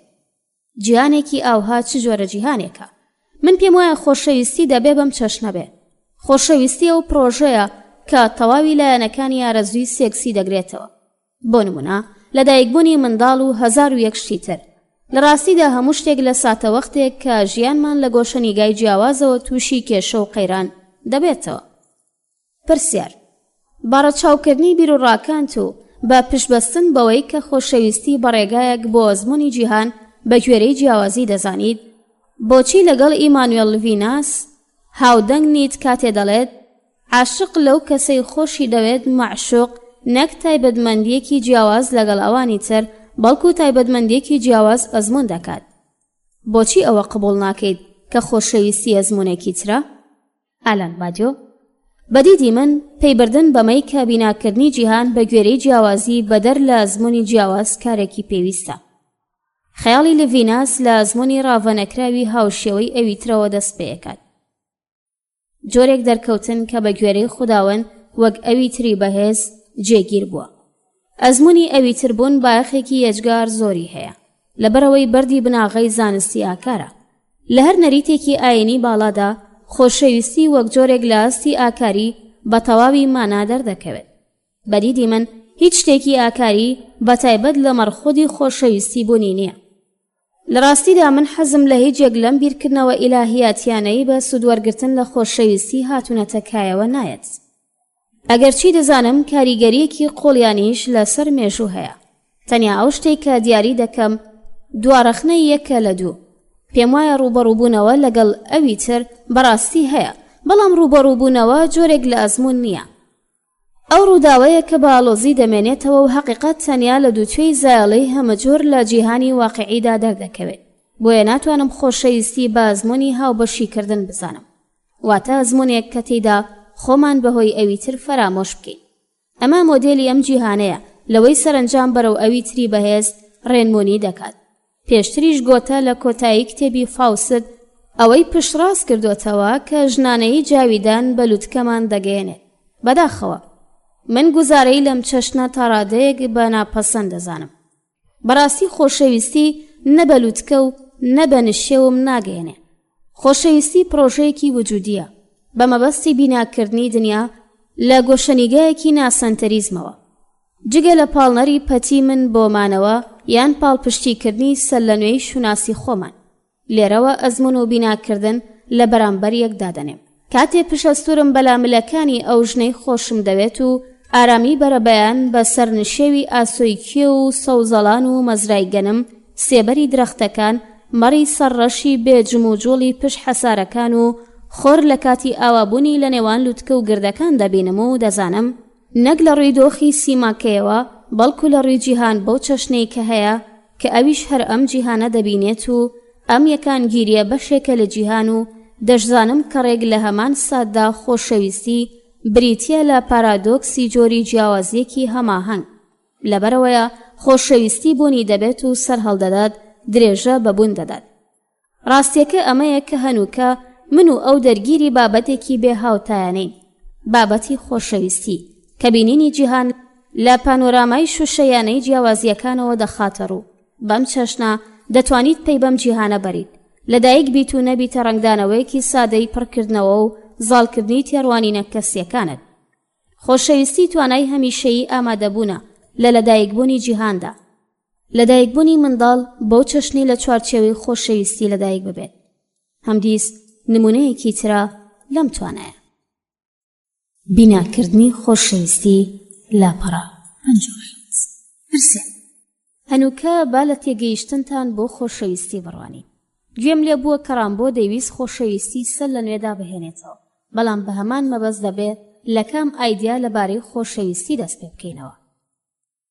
ئەلەن بادیۆ من پێم وایە دەبێت خۆمان لە دوو خاڵەوە لە پرسی خۆشەویستی نزیک بکەینەوە کە لەگەڵ ئەزموونی هەمووان تەبایە. خاڵی یەکەم خۆشەویستی لە خۆگری چەشنێک دابڕان یان هەڵوەشانەوەیە، ئەویش بە گوێرەی جیاوازی پەتی نێوان دوو تاک و سوبێکتە ناکۆتاکان. لە زۆربەی بوارەکاندا ئەم دابڕانە جیاوازی سێکسیە. ئەگەر شتێکی لەم چەشنە ڕاستیش نەبێ، خۆشەویستی هێشتا پشڕاستمان دەکاتەوە کە دوو کەس واتە دوو هەڵوێستی ڕاوەکردنی جیاواز لە بەرامبەر یەک ڕادەوەستن. بە دەربڕینێکی تر خۆشەویستی هەڵگری توخمێکی بەراییە کە جیای دەکاتەوە، پێش و پاش دەکات و جیاوازی دەکات. سەرۆکارت لەگەڵ دوودا هەیە. خۆشەویستی لە دوو پێک دێت. خاڵی دووەم بریتیە لەوەی کە ڕێک لەو ساتی کە ئەم دووە لە خۆیدا بە مانای واقعی وشەکە لەسەر شان و دەردەکەون و جیهان لە ڕێگەیەکی تازەوە ئەزمون دەکەن. ئەمەش ئەشێ فۆرمێکی پڕمەترسی یان ڕووداو بێت، ئەویش بەهۆی ئەوەی دابڕان بەردەوام لە ئارادایە. ئەمە هەمان ئەو شتەیە کە ئێمە با ڕوبەڕووبوونەوە لە قەڵەمی ئەدەین. خۆشەویستی بەردەوام بە چەشنێ ڕوبەڕووبوونەوە دەست پێ دەکات. من پێگەی نیمچە میتافیزیکی ڕووداوێک بەم ڕوبەڕووبوونەوەیە دەبەستمەوە، واتە ئەو شتەی کە ناچێتە ناو سیستەمی بێپێچ و پەنای شتەکانەوە. چەندان نمونەی بێهەژمار لە هونەر یان ئەدەبیاتدا هەیە کە خەریکی وەسفکردنی خاڵێکی دەستپێکی لەم چەشنە دەبێت. زۆربەی چیرۆک و ڕۆمانەکان جەخت لەسەرم خاڵە دەکەنەوە کە تێیدا بە دیاریکراوی لە دوودا بەرجەستە دەبێت. تا ئەو شوێنەی کە دوو عاشق پەیوەست نین بە چین، گرۆپ، خێڵ یان وڵاتێکی دیاریکراوەوە. ڕامیۆ و جولێت تەمسیلکردنی ڕاستەقینەی ئەم دابڕانەیە، بەتایبەت لەبەرەوەی ئەم دووە پەیوەندی بە ئۆردۆگاکانی دوژمنەوە هەیە. نابێ ئێمە دەسەڵاتی خۆشەویستی لە کەلێن و تێپەڕین لە نێو پڕدەسەڵاتترین نەیاری و بنەڕەتترین دابڕانەکان بەکەم وەربگرین. ڕوبەڕووبوونەوەی نێوان دوو جیاوازی چەشنێک ڕووداوە و لە هەمان کاتدا شانۆیەکی پڕ دەنگەدەنگی سوپرایزەکانی خۆشەویستیشە. بە گوێرەی ئەم ڕووداوە خۆشەویستی دەتوانێت دەستپێک و گەشاوە بێت بەڕەهایی. ئەمەش یەکەمین خاڵی بنەڕەتیە. ئەم سوپرایزە پرۆسەیەک دێنێتە پێشەوە کە لە بنەڕەتدا ئەزمونێکە لە پێناو ناسینی جیهان. خۆشەویستی لەبارەی دیداری دوو کەس و پەیوەندیە ناوەکیەکانیان نییە. خۆشەویستی چەشنێک بیناکردنە، ئەو ژیانەیە کە بینا دەکرێت، بەڵام نەک تەنیا لە ڕوانگەی یەکەوە بەڵکو لە ڕوانگەی دووەوە. ئەمە هەمان ئەو شتەیە کە من بە سەکۆی شانۆی دوو لە قەڵەمی ئەدەم. من هەمیشە پەیوەستم بە پرسەکانی کات و پرۆسەوە، نەک تەنیا خاڵەکانی دەستپێکردن. پرسیار: بە گوێرەی بۆچوونەکانت ناکرێت خۆشەویستی لە دیدارێکدا قەتیس بکرێت، بەڵکو لە دووتوێی کاتدا بۆ خۆی دروست دەبێت. بۆچی ڕاوەکردنێکی تێکەڵ بە خۆشەویستی ڕەت دەکەیتەوە؟ ئالان بادیۆ: بە بڕوای من زۆر کەس بە جۆرێک بڕوایان بە تێگەیشتنی ڕۆمانتیکیانە بۆ خۆشەویستی هەیە کە بەڕێگایەک خۆشەویستی بە مستەحیل دادانێت. خۆشەویستی لە دووتوێی دیدار و لە ساتێکی سەحراوی لە دەرەوەی واقعەتی دنیایی هەیە. لەو یەکەیەدا هەڵدەهێنرێت، بەلووتکە دەگات و لە نێو دەچێت. شتێک ڕوودەدات کە لە خودی هەر موعجیزەیەکدا جێی دەبێتەوە، ئارەزوویەکی وجودی، ڕوبەڕووبوونەوەیەک کە تووشی شکست و ڕووخان دەبێت. بەڵام کاتی ڕەوشەکە بەو لووتکەیە دەگا، ئێمە نەک یەک سەکۆی شانۆیی دوو، بەڵکو جۆرێک لە سەکۆی شانۆیی یەکمان بەرچاو دەکەوێت. ئەم چەمکە ڕووخانی خۆشەویستیە. دوو عاشق یەکتر دەبینن و شتێکی وەک کردەوەیەکی قارەمانانە بۆ پشتگیری لە یەک دژی جیهان جێبەجێ دەکەن. لە ئەفسانە ڕۆمانتیکیەکاندا دەبینین کە ئەم ساتی ئاوێزان بوونە زۆر جار بە مەرگ کۆتایی پێدێ. لە نێوان خۆشەویستی و مەرگدا پەیوەندیەکی نزیک و قوڵبوونی هەیە. بێگومان خاڵی لووتکەی پەیوەندی تریستان و ئیزولدەی ڕیشارد ڤاگنەرە، لەبەرەوەی خۆشەویستی لە ساتی لە ناکاو و وەسف نەکراوی ڕوبەڕووبوونەوە کۆتایی پێدێ و لە نێو دەچێت. لە دوای ئەوە گەڕانەوە بۆ دنیای دەرەوەی پەیوەندی کارێکی نەکردەیە. ئەمە ڕاوەیەکی ڕۆمانتیکی ڕادیکاڵە کە بە دیدی من دەبێت بەرپەرچی بدەینەوە. ئەم ڕاوەیە جوانیەکی هونەرمەندانە و نەئاسایی هەیە، بەڵام بە بڕوای من لە ڕووی ئۆنتۆلۆجیەوە بە جددی شایەنی پەسەندکردن نییە. بە دیدی من دەبێت بە ئەفسانەیەکی هونەری و جێسەرنجی بزانین، نەک فەلسەفەیەکی ڕاستەقینە لەبارەی خۆشەویستی. وێڕای ئەوەش خۆشەویستی لە دنیادا لە دۆخی دواندایە. خۆشەویستی ئەو ڕووداوەیە کە پێشبینی و بەهاکەی بە گوێرەی یاساکانی دنیا کارێکی نەکردەیە. هیچ شتێک، تەنانەت سایتی میتیک و سایتە یەکترناسینەکانی تریش وا لە کەس ناکات بۆ ئەوەی ڕوبەڕووبوونەوەیەکی هەر لە خۆوە ڕێک بخات. سەرنجام ئەو ساتە وەختەی کە یەکتری بە زیندوو ئامادە دەبینی. ئیدی یەکترتان بینیوە و کار لە کار ترازاوە. هەموو شتێک تەواو بووە و لە کۆنتڕۆڵی تۆ بەدەرە. وێڕای ئەوەش ناشێ خۆشەویستی بۆ ڕوبەڕووبوونەوەی یەکەم کورد بکرێتەوە، لەبەرەوەی خۆشەویستی جۆرێکە لە بیناکردن. ڕەمز و ڕازەکانی بیرکردنەوە لە خۆشەویستی پێویستی بەکاتە بۆ شکۆڤەکردن. لە ڕاستیدا خۆشەویستی سەرچاوە سەرنجڕاکێشەکانی سەرەتاکان نییە. ئەو سەرەتایانە بەڕوونی ویژدان هەژێنە، بەڵام خۆشەویستی لە هەموو شتێک گرنگتر جۆرێکە لە بیناکردن کە بەردەوام دەبێت. ئەشێ بڵین خۆشەویستی جۆرێکە لە سەرکێشیەکی سەرسەختانە، لایەنی سەرکێشیەکی سەپێنەرانەیە، ڕێک بەڕادەی پێویستی بە سەرسەختی، تەسلیمبوون بەرامبەر گەیشتن بە یەکەمین بربەست، یەکەمین ناتەبایی جددی و یەکەمین کێشە. شتێکی جگە لە شێواندنی خۆشەویستی نییە. خۆشەویستی واقعی ئەو خۆشەویستیەیە کە بە شێوەیەکی پتەوە و بەردەوام، هەندێک کاتیش بە ئازار، بەسەر بربەستەکانی شوێن، کات و جیهان دەستپاڵا دەبێت. پرسیار: ئەمە چ جۆرە بیناکردنێکە؟ ئالان بادیۆ: کتێبی چیرۆک لەم بوارەدا بە تەواوی نایاب و خامۆشن. بەم چەشنە نییە. کۆتایی چیرۆکەکە دەڵێت ئەوان هاوسەرگیریان کرد و چەند منداڵێکیان هەبوو. بەڵێ هەڵبەتە ئەمە ئاخۆ خۆشەویستی بریتیە لە هاوسەرگیری و هەبوونی منداڵی زۆر. لێکدانەوەی لەم چەشنە تا ڕادەیەک ڕواڵەتی و گاڵتە جارانەیە. ئەم وێناکردنەی کە خۆشەویستی بە دروستکردنی ناوەندی خێزان دێتە کایەوە و بە ئەنجام دەگات هەرگیز ڕازیکەر نییە، نەک بەم هۆیەی کە ناوەندی خێزان ڕۆڵێکی ئەوتۆی لە خۆشەویستیدا نییە. بە بڕوای من ناوەندی خێزان لە خۆشەویستیدا کاریگەرە، بەڵام خۆشەویستی ناشێ بەو جۆرە کورت بکرێتەوە. دەبێت ئەوە بزانین کە لەدایکبوونی منداڵ بەشێکە لە خۆشەویستی، بەڵام لە هەمان کاتدا نابێ پێمان وابێ لەدایکبوونی منداڵ دوا ئامانج و مەبەستی خۆشەویستیە. بەڕاستی ئەو ساتەی کە خۆشەویستی دەوام دەهێنێت بۆم گرینگە. ڕێکتر بڵێم لە سەقامگیر بوونی خۆشەویستی نابێت بەو چەشنە لەی تێبگەین کە خۆشەویستی بەردەوام دەبێت و هەمیشەییان ئەبەدیە. دەبێ ئەوە بزانین کە خۆشەویستی بۆ بەردەوامیدان بە ژیان ڕێگەگەلی جیاواز دادەهێنێت. دەبێ ئاگامان لەوە بێت کە هەبوونی هەمووان کاتێ لەلایەن خۆشەویستیەوە لە بۆتەی تاقیکردنەوەدا دابنرێ ڕێگایەکی تازە بۆ گوزەراندنی تەمەنی دواتری خۆی دەبینێت. هەڵبەتە بەو چەشنەی لاسایی شاعیرەکان بکەینەوە. دەبێت ئەوە بڵێین خۆشەویستی ئارەزوویەکی بەهێزە بۆ سەقامگیربوون، بەڵام خۆشەویستی لەوەش زیاتر ئارەزووە بۆ ماوەیەکی نەناسراو، چونکە بەو چەشنەی کە هەمومان دەزانین خۆشەویستی دووبارە داهێنانەوەی ژیانە و سەر لە نوێ داهێنانەوەی خۆشەویستی هەر هەمان سەر لە نوێ داهێنانەوەی ئەو داهێنانە دووبارەیە. پرسیار: لە کتێبێکتاندا بەناونیشانی هەلومەرجەکان چەندان ئایدیا لە مەڕ نەمری خۆشەویستی دەخەیتە ژێر پرسیار و گومانەوە، بەتایبەت ئەو ئایدیایی کە هەستی عاشق بوون جۆرێک کە لە وەهم و چەمکێکی سێنتراڵە لە ترادیسیۆنی بەدبینانەی مۆرالیستە فڕەنسیەکان کە بە گوێرەی ئەو دیدا خۆشەویستی هیچ نیە جگە لە ڕازانەوەیەکی تیژبینانە کە لە ڕێگەیەوە حقیقەتی پەیوەندی سێکسواڵی خۆی دەردەخات، یان خۆشەویستی لە بنەڕەتدا ئارەزوو بە پەرۆشی سێکسواڵێتیە. بۆچی ئەم تێگەیشتنە دەخەیتە بەرڕەخنەوە؟ ئالان بادیۆ: ئەم چەمکە ئاکاریە پەیوەستە بە نەریتی گومانگەرایی. ئەم فەلسەفەیە بانگەشەی ئەوە دەکات کە خۆشەویستی لە ڕاستیدا بوونی نییە و تەنیا سەرپۆشێکە بۆ ئارەزووی سێکسی. ئارەزوو تەنیا ئەو شتەیە کە بەڕاستی بوونی هەیە. بە گوێرەی ئەم تێڕوانینە خۆشەویستی ئەو شتەیە کە هێزی خەیاڵکردنەوە دروست دەکات تاوەکو ئارەزووی سێکسی بگەشێنێتەوە.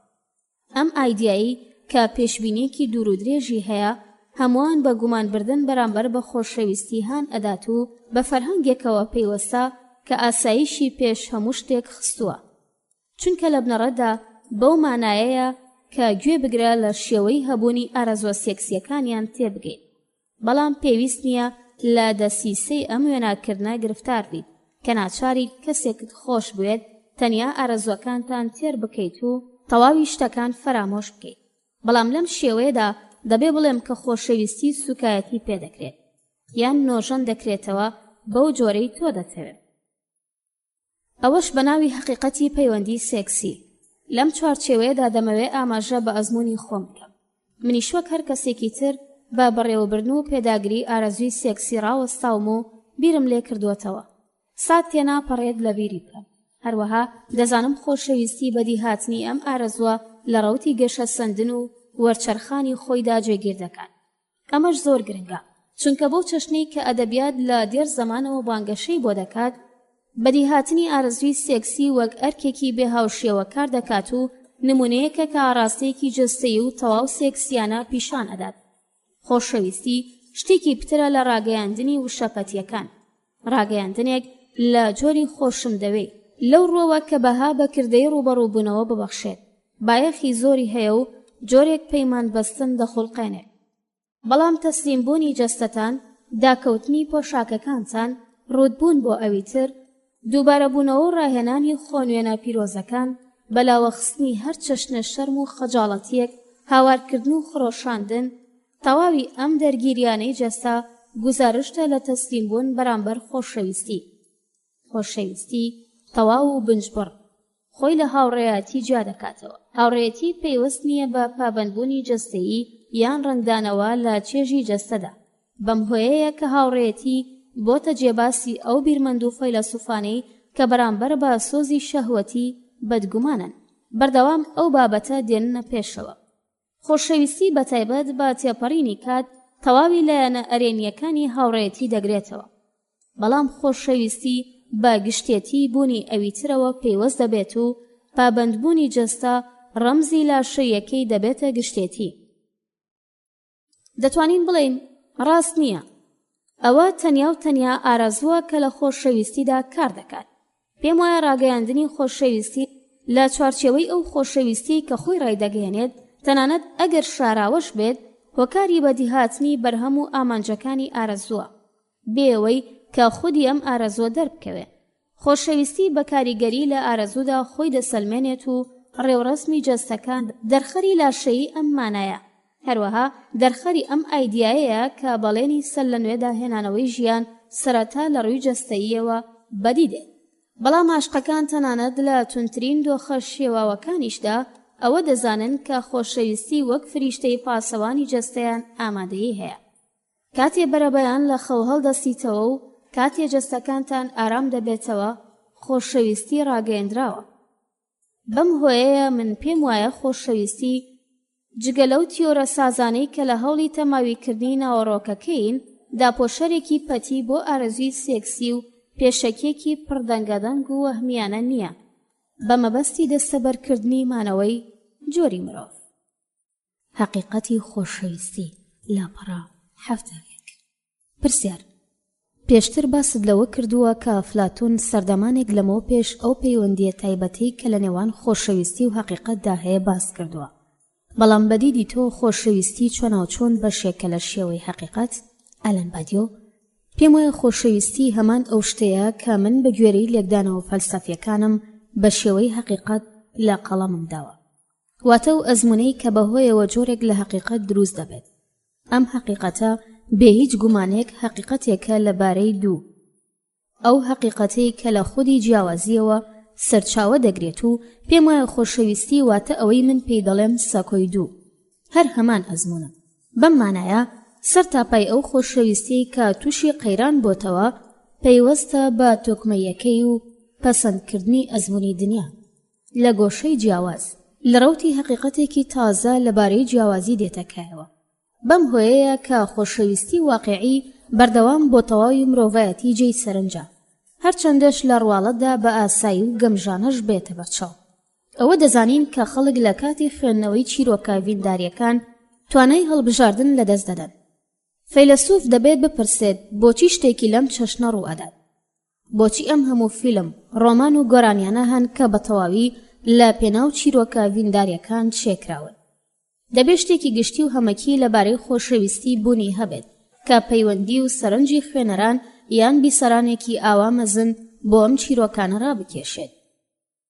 ئەوەی گشتیە ئەوەیە کە خۆشەویستی ئەزمونێکی تازەیە لەبارەی حەقیقەتێکی نەگوتراو، ئەزمونێک لە چوارچێوەی دوو بوون، نەک یەک بوون، بۆ مانایی کە دەتوانین دنیا جگە لە ڕێگەی هۆشیاری کەسی ئەزمون بکەین و ڕوبەڕووی ببینەوە. هەر خۆشەویستیەک گەواهێکی تازەیە بۆ ئەم بانگەشەیە و بەم هۆیەیە کە حەزم لێیە بکەومە داوی خۆشەویستی بەو چەشنەی کە قەدیس ئۆگۆستین باسی دەکات. ئێمە حەزمان لێیە بکەوینە داوی خۆشەویستیەوە، لەلایەکی تر هەروەها حەزمان لێیە ئەوانی تریش بکەونە داوی خۆشەویستیمانەوە. بێگومان بۆ هۆیی کە ڕاستیەکانمان خۆش ئەوێت و ئەمەشمانە بە فەلسەفە ئەدات. خەڵک ڕاستیەکانیان خۆش ئەوێت، تەنانەت ئەگەر خۆشیان نەزانن کە خۆشیان دەوێت. پرسیار: وا دەردەکەوێت کە پێویستە لەم حەقیقەتە بدوێن و لەو خۆشەویستیە بدوێیت کە ڕادەگەیەنرێت. بە گوێرەی بۆچوونەکان و بە گوێرەی پێویست ڕاگەیاندنی خۆشەویستی یەکێکە لە قۆناغەکانی خۆشەویستی.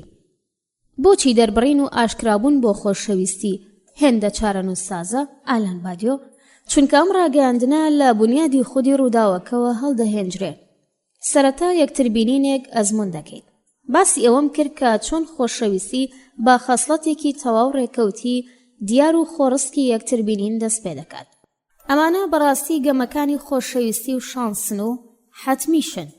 ئەوانە وێڕای پڕۆپاگەندەی زۆر و زەبەندا و پتر لەو سنوورەی کە ئاماژەم پێکرد بەردەوام بوونیان هەیە، بەڵام شانس دەبێت لە ساتەوەختێکی دیاریکراودا ڕام بکرێت و ببێتە پرۆسەیەک کە دەتوانێت بەردەوام بێت. ئەمە پرسێکی زۆر دژوار و تا ڕادەیەکی میتافیزیکیە. چۆن ئەشێ ئەوەی لە سەرەتادا شانسێکی پەتیە ببێتە خاڵی پشت ئەستوری بنیادی حەقیقەت؟ چۆن ئەشێ ئەو شتێک کە لە بنەڕەتدا شایانی پێشبینی نەکردنە و وا بەرچاو دەکەوێت بە کەم و کوڕی کۆنترۆڵ نەکرا و چاوەڕوان نەکراوی بوون گرێ بدرێت، ببێتە مانای ڕووتی ژیانی دوو مرۆڤ کە یەکتریان بینیوە و بوونەتە کەپڵ و وێڕای جیاوازی تێڕوانینەکانیان لە ئەزموونی بەربوڵاوی لەدایک بوونەوەی بەردەوامی جیهان دەگیر بن. چۆن لە دیدارێکی پەتی بە پارادۆکسی تاکە جیهانێک کاتیدا پەردە لە سەر دوو بوون هەڵدەماڵێت دەگەیت. ئەمە نهێنێکی تەواوە و ئەوەی بەڕاستی گومانگەرایی بەرامبەر خۆشەویستی پەخشی دەکاتەوە هەر ئەمەیە. دەتەوێت بڵێیت بۆچی لە چوارچەوەی واقعەتێکی تەواو گاڵتەجاری پشت ئەستور بەمەی کە فڵان کەس لەگەڵ هاوکارە ژنەکەی یان پیاوەکەیدا یەکتریان بینیوە؟ باس لە حەقیقەتێکی گەورە بکەین. ئەمە ڕێک هەر ئەو شتەیە کە دەبێت پێداگیری لەسەر بکەینەوە. کردەوەیەکی بەڕواڵەت نەشیاو، بەڵام لەو جۆرەی کە لە ژیان و لە پێودانگی بچووکدا بەڕووداوێکی ڕادیکاڵ لە قەڵەم دەدرێت و پێداگری لەسەر ئەو ڕەوتە دەکرد و ئارامی لەسەر دەگرت، هەڵگری مانایەکی گشتیە. وێڕای ئەوەش ئەمە ڕاستە کە شانس دەبێت ڕام بکرێت. بێهۆی نییە مالارمێ گوتوێتی شانس سەرنجام ڕام دەکرێت. ئەو ئەمە لەمەڕ شێعر دەڵێت، نەک لەمەڕ خۆشەویستی. بەڵام قسەکەی ئەو ئەشێ لەمەڕ خۆشەویستی و ڕاگەیاندنی خۆشەویستیش وێڕای هەبوونی دژواری گەلێکی تاقەت پڕوکێن و جۆرە هەمە چەشنەکانی غەم و بێتاقەتی کە هێناویەت یەکایەوە بە تەواوەتی هەر ڕاست بێ. هەندێکات نزیکایەتی نێوان شیعرەکان و ڕاگەیاندنەکانی خۆشەویستی بەشدارن کە بە خودی زمانەوە وابەستن. پرسی باسکردنی ئەو قسەیەک کە ئەشێ بەرهەموو ئەنجامەکانی تا ڕادەیەک بێکۆتا بن. ئەوەی شیعر بەرەو پێش دەبات هەر ئارەزووە. سادەترین وشەکان بە توندیەکی تا ڕادەیەک ناجێگیر دەبنە بەرهەمهێنەر. ڕاگەیاندنی خۆشەویستی ڕێگایەکە لە ڕووداوی یەکتربینین بە مەبەستی دەستێوەردان بۆ بیناکردنی حەقیقەت. چیەتی ڕێکەوتی و شانس یەکتربینین بە ئارامی و پلە بە پلە بە قبولکردنی جۆرێک دەستپێک شێوەی دەگۆڕێت و زۆر جار ئەوەی لە یەکتربینین دەست پێ دەکات ماوەیەکی درێژ دەکێشێ و بەو چەشنەی لە ئەزمون و تازەیی دنیادا لێوڕێژ دەبێت کە بەنیگایەک بۆ ڕابردوو هاوشێوەی ئەوەی لە سەرەتادا بەرچاو دەکەوێت ئیدینە ڕێکەوتی و ڕێکەوتنی تا ڕادەیەک بە جۆرێک پێویستی دەردەکەوێت. شانس بەم چەشنە ڕام دەکرێت. پێشهاتی ڕەها و بێکۆت و مەرجی یەکتربینین لەگەڵ ئەو کەسەی کە نایناسین. سەرنجام ڕواڵەتی چارەنووس بە خۆیەوە دەگرێت. ڕاگەیاندنی خۆشەویستی هێمای تێپەڕینە لە شانسەوە بۆ چارەنووس و بەم هۆیەیە کە زۆر پڕمەترسیترە و بە سەختی لە ژێر فشار جۆرێک لە ترسی سەکۆی شانۆدایە. هەندێکات ڕاگەیاندنی خۆشەویستی تەنیا بۆ یەک جار نییە. ڕاگەیاندنی خۆشەویستی دەتوانێت دوور و درێژ و تێر و تەسەل و بەردەوام و ئاڵۆز بێت. دەتوانێت جار لە دوای جار دەربکەوێ و تەنانەت هێندە درێژە بکێشێ کە دووبارە و سەر لە نوێ دەربکەوێتەوە. شانس لە هەمانە و ساتە وەختەوە ڕام دەکرێت کە بە خۆت دەڵێیت دەبێ من بەلایانی بەرامبەر لەبارەی ڕوودان لەبارەی یەکتربینین و ڕووداوەکان بدوێم. من ئەو شتەی کە پابند و پەیوەستم بە هاتنی کرد. لانیکەم لە دیدی خۆم بەو دەڵێیت لە گوتەیەکدا خۆشم دەوێت. لەو کاتێک کە دەڵێی خۆشم دەوێت جۆرێ فێڵ نییە. کەواتە چییە؟ چ شتێک لەو کاتەدا دەگوترێت؟ گوتنی خۆشم دەوێت هەرگیز ئاسان نییە. بە شێوەیەکی ئاسایی ئاوا دەردەکەوێت کە ئەم ڕستە بچووکە بە تەواوی بێمانە و گاڵتە جارانەیە. هەندێکات تاکەکان حەز دەکەن سوود لە ڕستەی شاعیرەکان وەربگرن. بەڵام ئەوەی ئەوان بەردەوام دێڵێن ئەمەیە کە هەر کات شانس پەتی بوو دەبێت شتێکی تر دەربکەین. پێم وایە تا شتێک بکەمە دەرەوە کە ئارام دەگرێت ئەو شتەی کە پتە دەبێت شتێک لە جۆری پەیمان و وەفاداریە. لێرەوە من لە لێکدانەوە فەلسەفیەکانی خۆم و شەی وەفاداری بەدەر لە ناوڕۆکە ئاساییەکەی بەکاردێنم. وەفاداری ڕێک بە مانای تێپەڕین لە یەکتربینینی ڕێکەوت و شانس ئامێز بۆ جۆرێک بیناکردنی پتە و بەهێز بەو چەشنەی کە پێویستە. پرسیار: لەم کۆنتێکستەدا پێم خۆشە بەشێک لە کتێبی نامەیەکی بۆدی ئاندری گۆرس لێتەر تودی بەرهەمی زۆر جوانی ئەندرێ گۆرتس بگوازمەوە. کتێبەکە لەبارەی دەرخستنی خۆشەویستی ئەم فەیلسوفەیە بۆ هاوسەرەکەی بە ناوی دوورین و گێڕانەوەی ئەو خۆشەویستیەیە کە بێ پەردە بڵێن بۆ هەمیشە درێژەی کێشاوە. نامەکە بەم چەشنە دەست پێ دەکات. بەم زوانە تەمەنت دەبێتە 82 ساڵ. 6 سانتیمەتر باڵات کورتتر بۆتەوە. هێشتا کێشت 45 کیلۆیە و وەک هەمیشە جوان و شۆخ و شەنگ و ویستراوی. ئێستا بۆتە 58 ساڵ پێکەوە دەژین و لە جاران زیاتر خۆشم دەوێت. دیسانەوە هەست بە بۆشایی و بەتاڵیەکی وێران کرد لە دەفەی سینگم دەکەم کە تەنیا بە گەرمایی جەستەدا و بۆشاییە پڕ دەبێتەوە. چۆن لە وەفاداری دەڕوانیت و چ مانایەکی بۆ دادەتاشی؟ ئالان بادیۆ، ئایا مانای وەفاداری زۆر بەربڵاوتر نییە لەو پەیمانە سادەی نەخەوتن لەگەڵ کەسی تر؟ ئایا وەفاداری لە ڕاستیدا ئەوە ناخاتە ڕوو کەوتنی یەکەم خۆشم دەوێ ئەو پەیمانەیە کە پابەندی هیچ چشنە بە پیرۆزکردنێکی تایبەت نییە؟ پەیمانێک بۆ بیناکردنی شتێک کە بە مەبەستی ڕزگارکردنی یەکتر بینینە ڕێکەوت بوونەکەی درێژەی دەبێت. مالارمەی شیعرێک وەک ئەو شانسەی کە وشە بە وشە دەستباڵا دەبێت دەبینێت. وەفاداری لە خۆشەویستیدا ئاماژەیە بۆ ئەم سەرکەوتنە گەورەیە. ڕێکەوتیبوونی یەکتر بینین ڕۆژ لە دوای ڕۆژ ئیدی لە ڕێگەی ئەوەی ئارام دەگرێت و لە ڕێگەی لەدایکبوونی جیهانێکی تازە سەر دەکەوێت. لەبەرچی زۆرجار مرۆڤەکان دەڵێن بەردەوام خۆشم دەوێ؟ هەڵبەتە ئەگەر ئەمە ڕاگەیاندنی جۆرێک فێڵ نەبێت، بەدڵنیاییەوە ئاکارخوازان بە دەربڕینی ئەوەی کە ڕستەیەکی لەم چەشنە لە ڕاستیدا هەرگیز ڕاست نییە و ڕامی دەکەن. سەرەتا گوتنی ئەوەی کە ئەم ڕستەیە هەرگیز ڕاست نییە دروست نییە. کەسانێک هەن بەردەوام و زۆر زیاتر لەوەی ئەشەی بیری لێ بکەیتەوە یان باسی بکەیت یەکتریان خۆش دەوێت. هەموو کەسێک ئەوە دەزانێت کە بڕیاری کۆتایی هێنان بە خۆشەویستیەکی وەها بە تایبەت بە چەشنێکی یەکلایەنە بەردەوام کارەساتە. هەرچەندەش بەڵگەکانی پشتگیریکردنی ئەم بڕیارە باڵاش بن. تەنیا یەکجار بە درێژایی ژیانم وازم لە خۆشەویستی هێناوە و ئەوەش خۆشەویستی یەکەمم بوو. پاش ئەوە هێدی تێگەیشتم هەوڵدان بۆ دۆزینەوەیەوە خۆشەویستیە یەکەم هەنگاونانم بەهەڵە بووە و زۆر زووش لەو ڕاستیە تێگەیشتم. بەڵام بە توندیەکی تایبەتی و هاوشان بە هەستی پێویست بوون، واتە ئەو کاتێک کە مەرگی ئەزیزێکم نزیک دەبەوە، پاش ئەوە هەرگیز وازم لە خۆشەویستی نەهێناوە. وێڕای هەبوونی تەواوی ڕوودا و هەستە ناخۆشەکانی دڵ و ئەو گومانانەی کە تێم پەڕاندووە. ئیدی هەرگیز لە خۆشەویستیدا نەبراوم و با دروستی و بە پشت بەستن بەڕاستی دڵنیام ئەو ژنانەی کە خۆشیانم دەوێ بۆ هەمیشە خۆشم دەوێن. لەمڕۆوە من بۆ وەستان لەسەر ئەوەی کەتانەی گومانگەراکان دوورە لە ڕاستیەوە چەندان بەڵگەی کەسیم هەیە و پاشان گەر خۆشم دەوێ هەمیشە و لە زۆربەی بوارەکاندا جارچی خۆشم دەوێ بێت، لە بنەڕەتدا شانس لە چوارچێوەی نەمریدا گیر دەخوات. ئێمە نابێت لە وشەکان بترسین. گیرخواردن و سنووردارکردنی شانس پێشبینیەکی نەمرە و هەر خۆشەویستیەک تا ڕادەیەک نەمری دەخاتە ڕوو. ئەمە لە ڕاگەیاندندا گونجاوە. بەم چەشنا پرسەکە بریتیە لە جێگیرکردنی ئەم جاویدانیە لە چوارچێوەی کاتدا، چونکە لە بنەڕەتدا خۆشەویستی جۆرێکە لە مانفێستی نەمری کە لە دووتوێی کاتدا بە باشترین شێوە بەدی هاتووە و دێتەکایەوە. ئەو نەمریەی کە لە کاتدا گرفتار دەبێت لە کۆتاییدا دەبێت بڵێم کە گومانگەرایان دەمانهێننە پێکەنین. لەبەرەوەی ئەگەر کەسێک هەوڵ بدات بۆ ئەوەی واز لە خۆشەویستی و بڕوابوون پێی بێنێت، کارەساتێکی واقعی و زەینی دەردەکەوێ و هەمووان ئەمە دەزانن. دەتوانین بڵێن پاش ئەوە ژیان زۆر خاکی دەبێت. بەم چەشنا خۆشەویستی لە ڕووی زەینیەوە هەر بەهێز دەبێت. یەکێک لە ئەزمونە دەگمەنەکان کە بە گوێرەی شانس بەدی هاتووە لە ساتە وەختێکدا دەست لە ڕاگەیاندنی جاویدانی وەردەدی. هەمیشە بۆ وشەی کە بۆ ڕاگەیاندنی نەمری بەکاردەهێنرێ لەبەرەوەی نازانیت هەمیشە بە چ مانایەکە یان بۆ چەند ماوە درێژە دەکێشێت. هەمیشە واتە بە شێوەی ئەبەدی.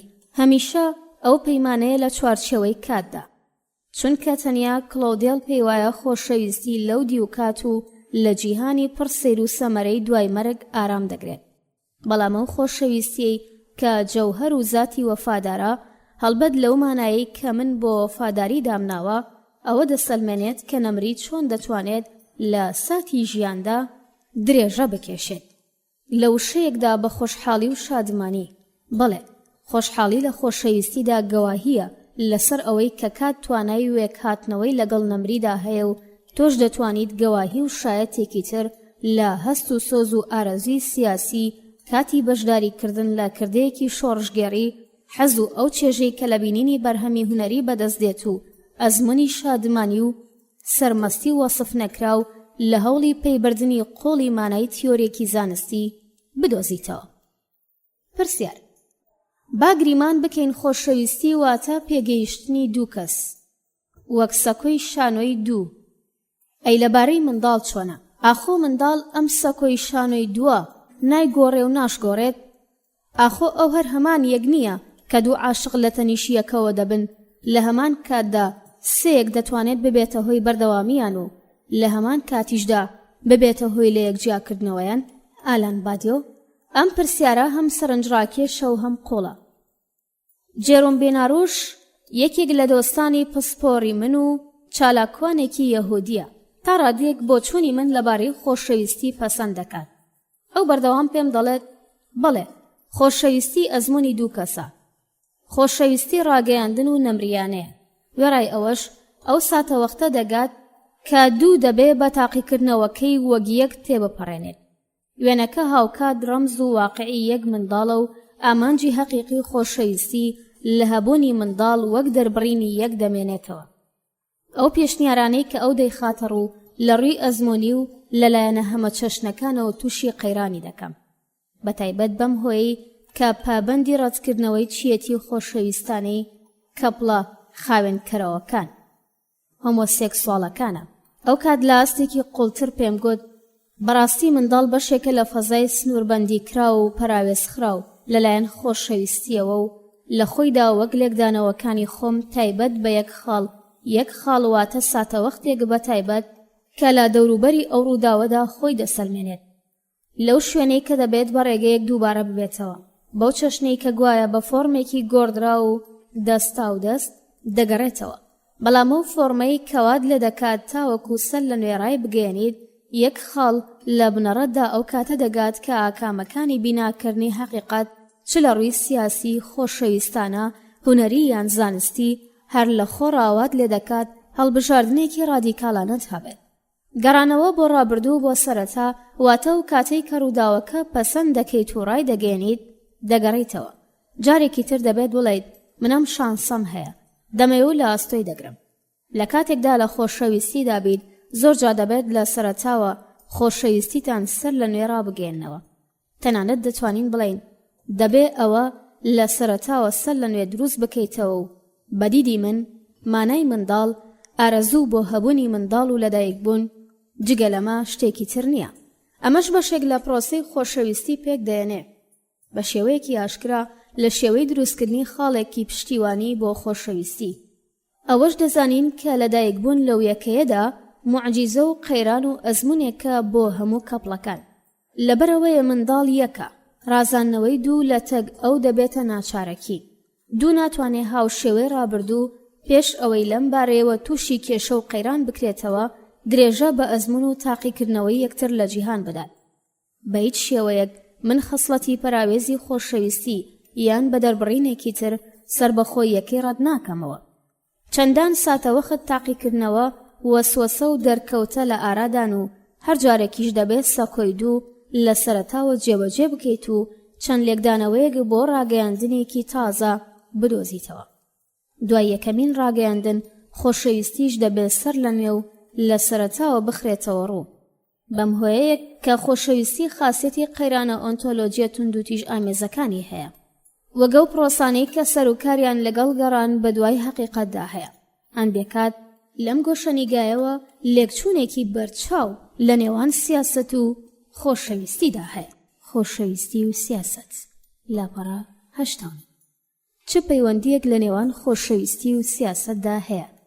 ئاخۆ بەم چەشنە نییە کە سیاسەتیش وەک خۆشەویستی سەرۆکاری لەگەڵ ڕوودا و مانفێست و وەفاداریەکاندا هەیە؟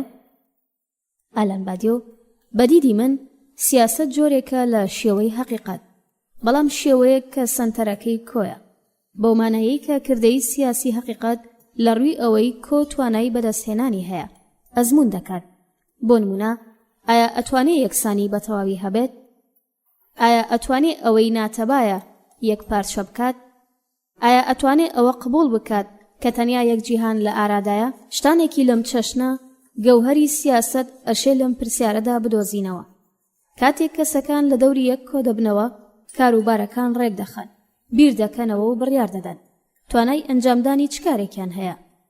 لە خۆشەویستیدا پرسەکە بریتیە لە زانینی ئەم بابەتی کە ئایا دوو کەس ئەتوانن جیاوازیەکان بەڕێوەبەرن و داهێنان بکەن. لە سیاسەتدا پرسەکە بریتیە لە پێیبردن بەم پرسەی کە ئایا ژمارەیەک لە خەڵک یان لە ڕاستیدا جەماوەران توانایی هێنانەکایی یەکسانیان هەیە ڕێک بەو چەشنەی کە لە ئاستی خۆشەویستیدا ئامانجی بە کۆمەڵایەتیکردنی خڕبوونەوەکان و بەرهەمەکانی خۆشەویستیە. لە ئاستی سیاسەتیش ئامانج لە دەسەڵاتی دەوڵەت چەسپاندنی ویست و ئارەزوەکانێتی. هەرم پەیوەندیە ڕوژێنەری نێوان سیاسەت و خۆشەویستیش بوونی هەیە. لە نێوان سیاسەت وەک شێوەیەکی بیرکردنەوەی بە کۆمەڵ و پراکتیک و دەسەڵات وەک ئامڕازی بەڕێوەبردن و چاودێری لە دەست دەوڵەت.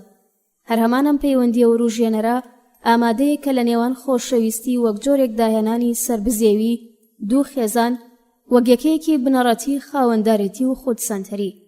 لە بنەڕەتدا لەو شێوەیەی کە بە وشەی دەوڵەت یاری بکەین دەتوانیت خێزان بە دەوڵەتی خۆشەویستی پێناسە بکەیت.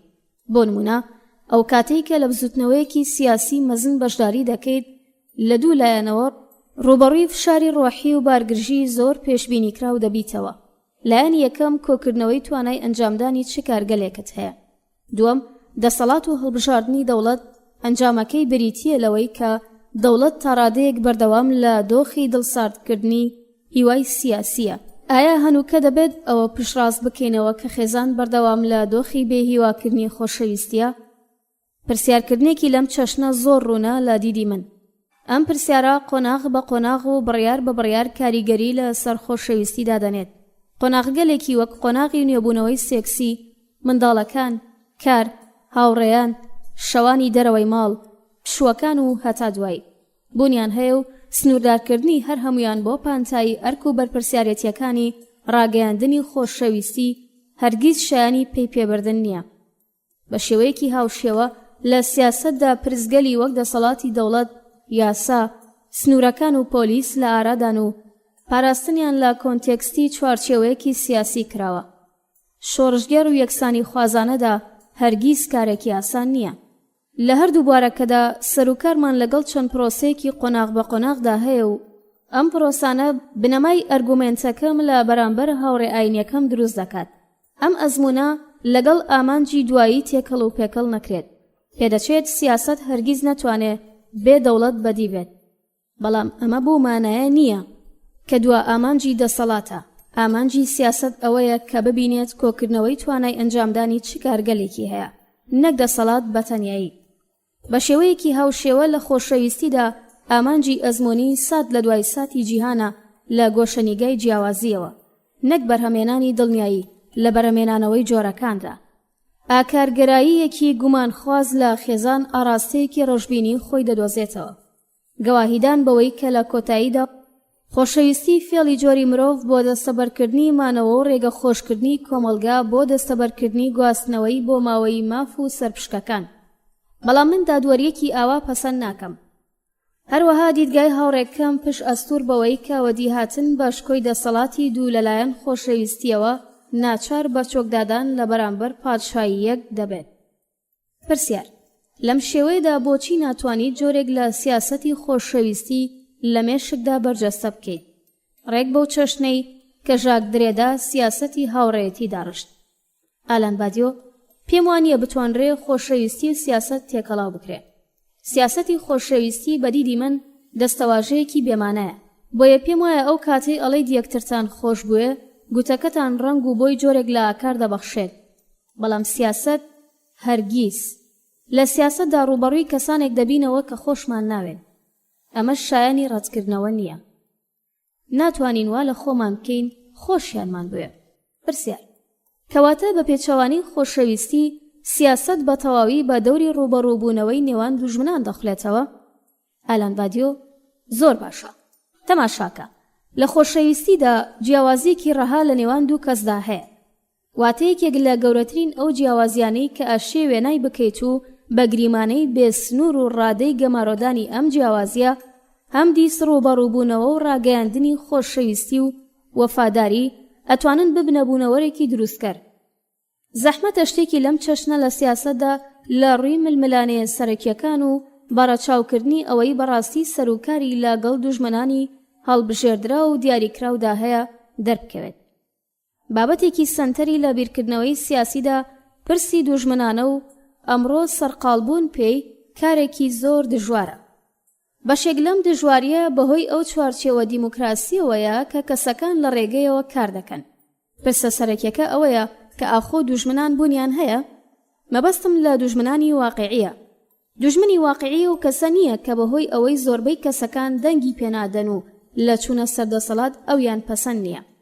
واتە ئەو کەسەی لە بینینی ئەو لە لوتکەی دەوڵەت ئازار دەچێژێت لەبەرەوەی بربەرەکانێکەرەکەی ئەو زاڵ دەکات و بۆ ماوەی 5 ساڵ 10 ساڵیان زیاتر چاوەڕوان دەبێت تا نۆبەتان بگات و شانسی خۆت دووبارە تاقی بکەیتەوە. دوژمن شتێکی ترە.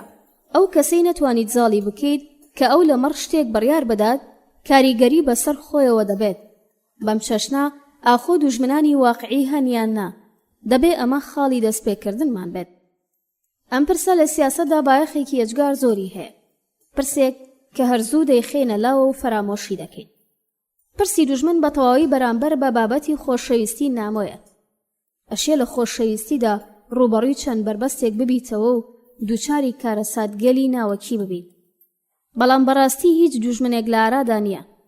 بەدڵنیاییەوە دەڵێ بربەرەکانێک کاری من چۆنە؟ ئەو کەسەی کە خۆشەویستەکەم بەسەر میدا زاڵ دەکات کێیە؟ زۆر باشە. ئەم گاتیگۆریە بە تەواوی و بەڕەهایی جیاوازە. لە سیاسەتدا ململانێ دژی دوژمن بنچینەی کردەیە. دوژمن بەشێک لە زات و گەوهەری سیاسەت پێک دێنێ. سیاسەتی ڕاستەقینە دوژمنی واقعی خۆی دەناسێ. بەڵام بربەرەکانێکار بەڕەهایی لە دەرەوەی پێناسەی خۆشەویستی دەمێنێتەوە و شوێنێکی تیایدا نییە. لەمبارەیەوە من بە قوڵی و بە سەختی لەگەڵ تەواوی ئەو کەسانە نەیارم کە پێیان وایە چاوچنۆکی یەکێکە لە توخمە بیناکەرەکانی خۆشەویستی. ناسراوترین نوێنەری ئەم شێوە بیرکردنەوەیە پرۆستە کە لە دیدی ئەو چاوچنۆکی ناواخنی پڕهەست و واقعی و شەیتانی سوبەیەکتی خۆشەویستانەیە. بە بڕوای من ئەمە خوێندنەوەیەکی ترە لە بۆچوونی ئاکارگەرایانی گومانخواز. چاوچنۆکی ئەو مشەخۆرە بیناکراوەیە کە لە خۆشەویستیەوە وزە وەردەگرێت و هەرگیز یارمەتی پێناسەکردنی نادات. ئاخۆ هەر خۆشەویستیەک بۆ ئەوەی ڕابگەێنرێ و دەست پێ بکات دەبێ بربەرەکانێک کاری دەرەکی بناسێت بە هیچ شێوەیەک بە پێچەوانەوە. دژواریە ناوەکیەکانی نەوە و ململانەیە ناوەکیەکانی دوو کەس ئەشێ لە کەسێکی تردا واتە بربەرەکانی کارێکی واقعی یان خەیاڵی ڕنگ بدەنەوە. دژواریە شاراوەکانی خۆشەویستی بەهۆی هەبوونی دوژمنێکی ناسراوەوە نییە. ئەوان لە ناخی پرۆسەکەەوە دەردەکەون. شانۆی بیناکەری جیاوازی هیچ بربەرەکانی کارێک هێندەی خودخوازی دوژمنی خۆشەویستی نییە. ئەشێ بڵین دوژمنی سەرەکی خۆشەویستی من ئەو کەسەی کە دەبێ بەسەریدا زاڵ بم ئەوی تر نییە، خۆمم. ئەو خودەی کە شوناسەکەی بە جیاوازی زاڵ دەکات. ئەو خودەی کە پێی باشە جیهانەکەی بەسەر جیهانی نۆژەنکراوە زاڵ بکات. ئەویش بە تێپەڕین لە فلتەری جیاوازی. پرسیار ئەشێ خۆشەویستی ببێتە جەنگیش؟ ئالان بادیۆ دەبێ ئەوە دووەبیر بێنمەوە کە هاوشێوەی زۆرێک لە پرۆسەکانی دۆزینەوەی حەقیقەت پرۆسەی خۆشەویستی بەردەوام ئاشتیانە نییە و ئەشێ و توێژی زەبر و زەنگاوی ئازاری واقعی و جیابوونەوەش بە دوای خۆیدا بێنێت کە ڕەنگە بەسەریان دازاڵ بین و ڕەنگیشە نەتوانین. دەبێت ئەوە بڵین کە پرۆسەی خۆشەویستی یەکێکە لە بەئازارترین ئەزموونەکانی هەر کەسێک لە ژیانی سوبێکتیدا. بەم هۆیەیە کە هەندێک لە تاکەکان بەرنامەی پرۆپاگەندەیی بیمەی گشتگیر بڵاو دەکەنەوە. پێشتریش گوێمان لێ بووە کە کەسەکان بەهۆی خۆشەویستیەوە دەمرن. کوشتن و ئەو خۆکوشتانەی کە هۆکار و پاڵنەریان خۆشەویستی بووە لە ڕاستیدا خۆشەویستی لە ئاستی خۆیدا ئاشتیانەتر لە سیاسەتی شۆڕشگەڕی نییە. حەقیقەت ئەو شتە نییە کە لە باغی گوڵە سوورەکاندا بینا بکرێت. هەرگیز. خۆشەویستی ململانێ و چەند توندوتیژێکی خۆی هەیە. بەڵام جیاوازیەکە لەوەدایە کە لە سیاسەتدا بەڕاستی ناچارین ڕوبەڕووی دوژمنەکانمان ببینەوە. لە کاتێکدا لە خۆشەویستیدا بە شێوەیەکی گشتی سەرۆکارمان لەگەڵ کارەساتە ناوەکیەکانماندا هەیە کە لە ڕاستیدا پێناسەی هیچ دوژمنێک ناکەن. ئەگەرچی هەندێک کات پرسی شوناس لە ڕووی ململانێ لەگەڵ جیاوازی دێنە پێشەوە، دراماکان لە خۆشەویستیدا ئاشکراترین ئەزموونی ململانەی نێوان یەکسانی و جیاوازین. پرسیار: وێڕای ئەوەش ئاخۆ لە بنەڕەتدا بەیەکەوە بەستنەوەی سیاسەت بە خۆشەویستی، بێ ئەخلاقیکردنی مۆرالیزین سیاسەتی خۆشەویستی کارێکی گونجاوە؟ ئالان بادیۆ: دوو تێگەی سیاسی یان فەلسەفی سیاسی هەیە کە ئەشێ لە ئاستێکی فۆرماڵی لەگەڵ دیالێکتیکەکانی خۆشەویستی بەراورد بکرێت. سەرەتا وشەی کۆمۆنیزم لە خۆگری ئەم ئایدیایە کە کۆکردنەوەی توانای یەکپارچەکردنی تەواوی جیاوازیە یان سیاسیەکاندا هەیە. نابێت لە بەشداری خەڵک لە پرۆسەی سیاسی لە چەشنی کۆمۆنیستی بربەست دابنرێ. ئەوەش بەو هۆیەی کە ئاوا و ئەوان لێرە لەدایک بوونە یان خەڵکی شوێنێکی ترن، بە فلان زمان دەدوێن، خاوەنی فلان کولتورن، بەو چەشنەی کە ناسنامەکان بۆ خودی خۆی بربەستی داهێنان و هێنانەکایەوەی خۆشەویستی نین. بە گوێرەی گوتەکەی مارکس، تەنیا جیاوازی سیاسی لەگەڵ دوژمندا کە بەرژەوەندیەکانی لەگەڵە دوێک نایەتەوە و جیاوازیەکی لەم چەشنە هیچ هاوشێوەیەک لە پرۆسەی خۆشەویستیدا نییە و پاشان بە وشەی برایەتی دەگەین. برایەتی ئەڵۆسترین وشەیە لە نێو هەر سێ وشە دروشمیەکەی پارتی کۆماری خواست. دەتوانین لەمەڕ وشەی ئازادی بدوین، بەڵام ئەوەش دەزانین کە ئازادی چییە و لە چی دەدوێت. دەتوانین پێناسەیەکی تاڕادەیەک ورد لە یەکسانی بخەینە ڕوو، بەڵام ئەی برایەتی چوومانایەکی هەیە. بێگومانە وشەیە بە پرسی جیاوازیەکان ئامادەیی هاوبەش و یەکانگیرانیان لە پرۆسەی سیاسی وەک سنوورێکی خودی لە ڕوبەڕووبوونەوە لەگەڵ دوژمن پەیوەست دەبێت. وشەی برایەتی ئەو تێگەیەیە کە دەتوانێت لە ژێر چەمکی ئینتەرناسیۆنالیزم دابنرێت، لەبەرەوەی ئەگەر کۆکردنەوە بەڕاستی بتوانێت یەکسانی قبول بکات و باوەڕی پێی هەبێ، بەو مانایەیە کە ئەتوانێت بەرفراوانترین بیرجیاواز و پەرش و بڵاویەکانی یەکپارچە بکات و دەسەڵاتی شوناس بەڕادەیەکی زۆر سنووردار بکات. پرسیار: لە سەرەتای گفتوگەکانماندا باسی مەسیحیەتت کرد وەک ئاینی خۆشەویستی. لە ئێستا بەدواوە باجەخت لەسەر دەرخەرەکانی خۆشەویستی لە ئایدۆلۆژیا مەزنەکان بکەینەوە. لە دیدی تۆدا مەسیحیەت چۆن توانیوێتی دەسەڵاتی نائاسایی خۆشەویستی ڕام بکات و بیجوڵێنێت؟ ئالان بادیۆ: بەدیدی من لەم چوارچێوەیەدا یەهودیەت ڕێگاکەی بۆ مەسیحیەت بە تەواوی هەموار کردووە. ئامادەی خۆشەویستی لە سەردەمی دێرین زۆر گرنگ و بەرچاوە، هەم لە دیدی ڕەچەتەکان و هەم لە دیدی وەسفکردنەکان. غەزەلی غەزەلەکان کە جۆرێکە لە غەزەلی خۆشەویستی، یەکێکە لە دەسەڵاتدارترین یادەوەری خۆشەویستی کە تا هەنووکە نەنووسراوە.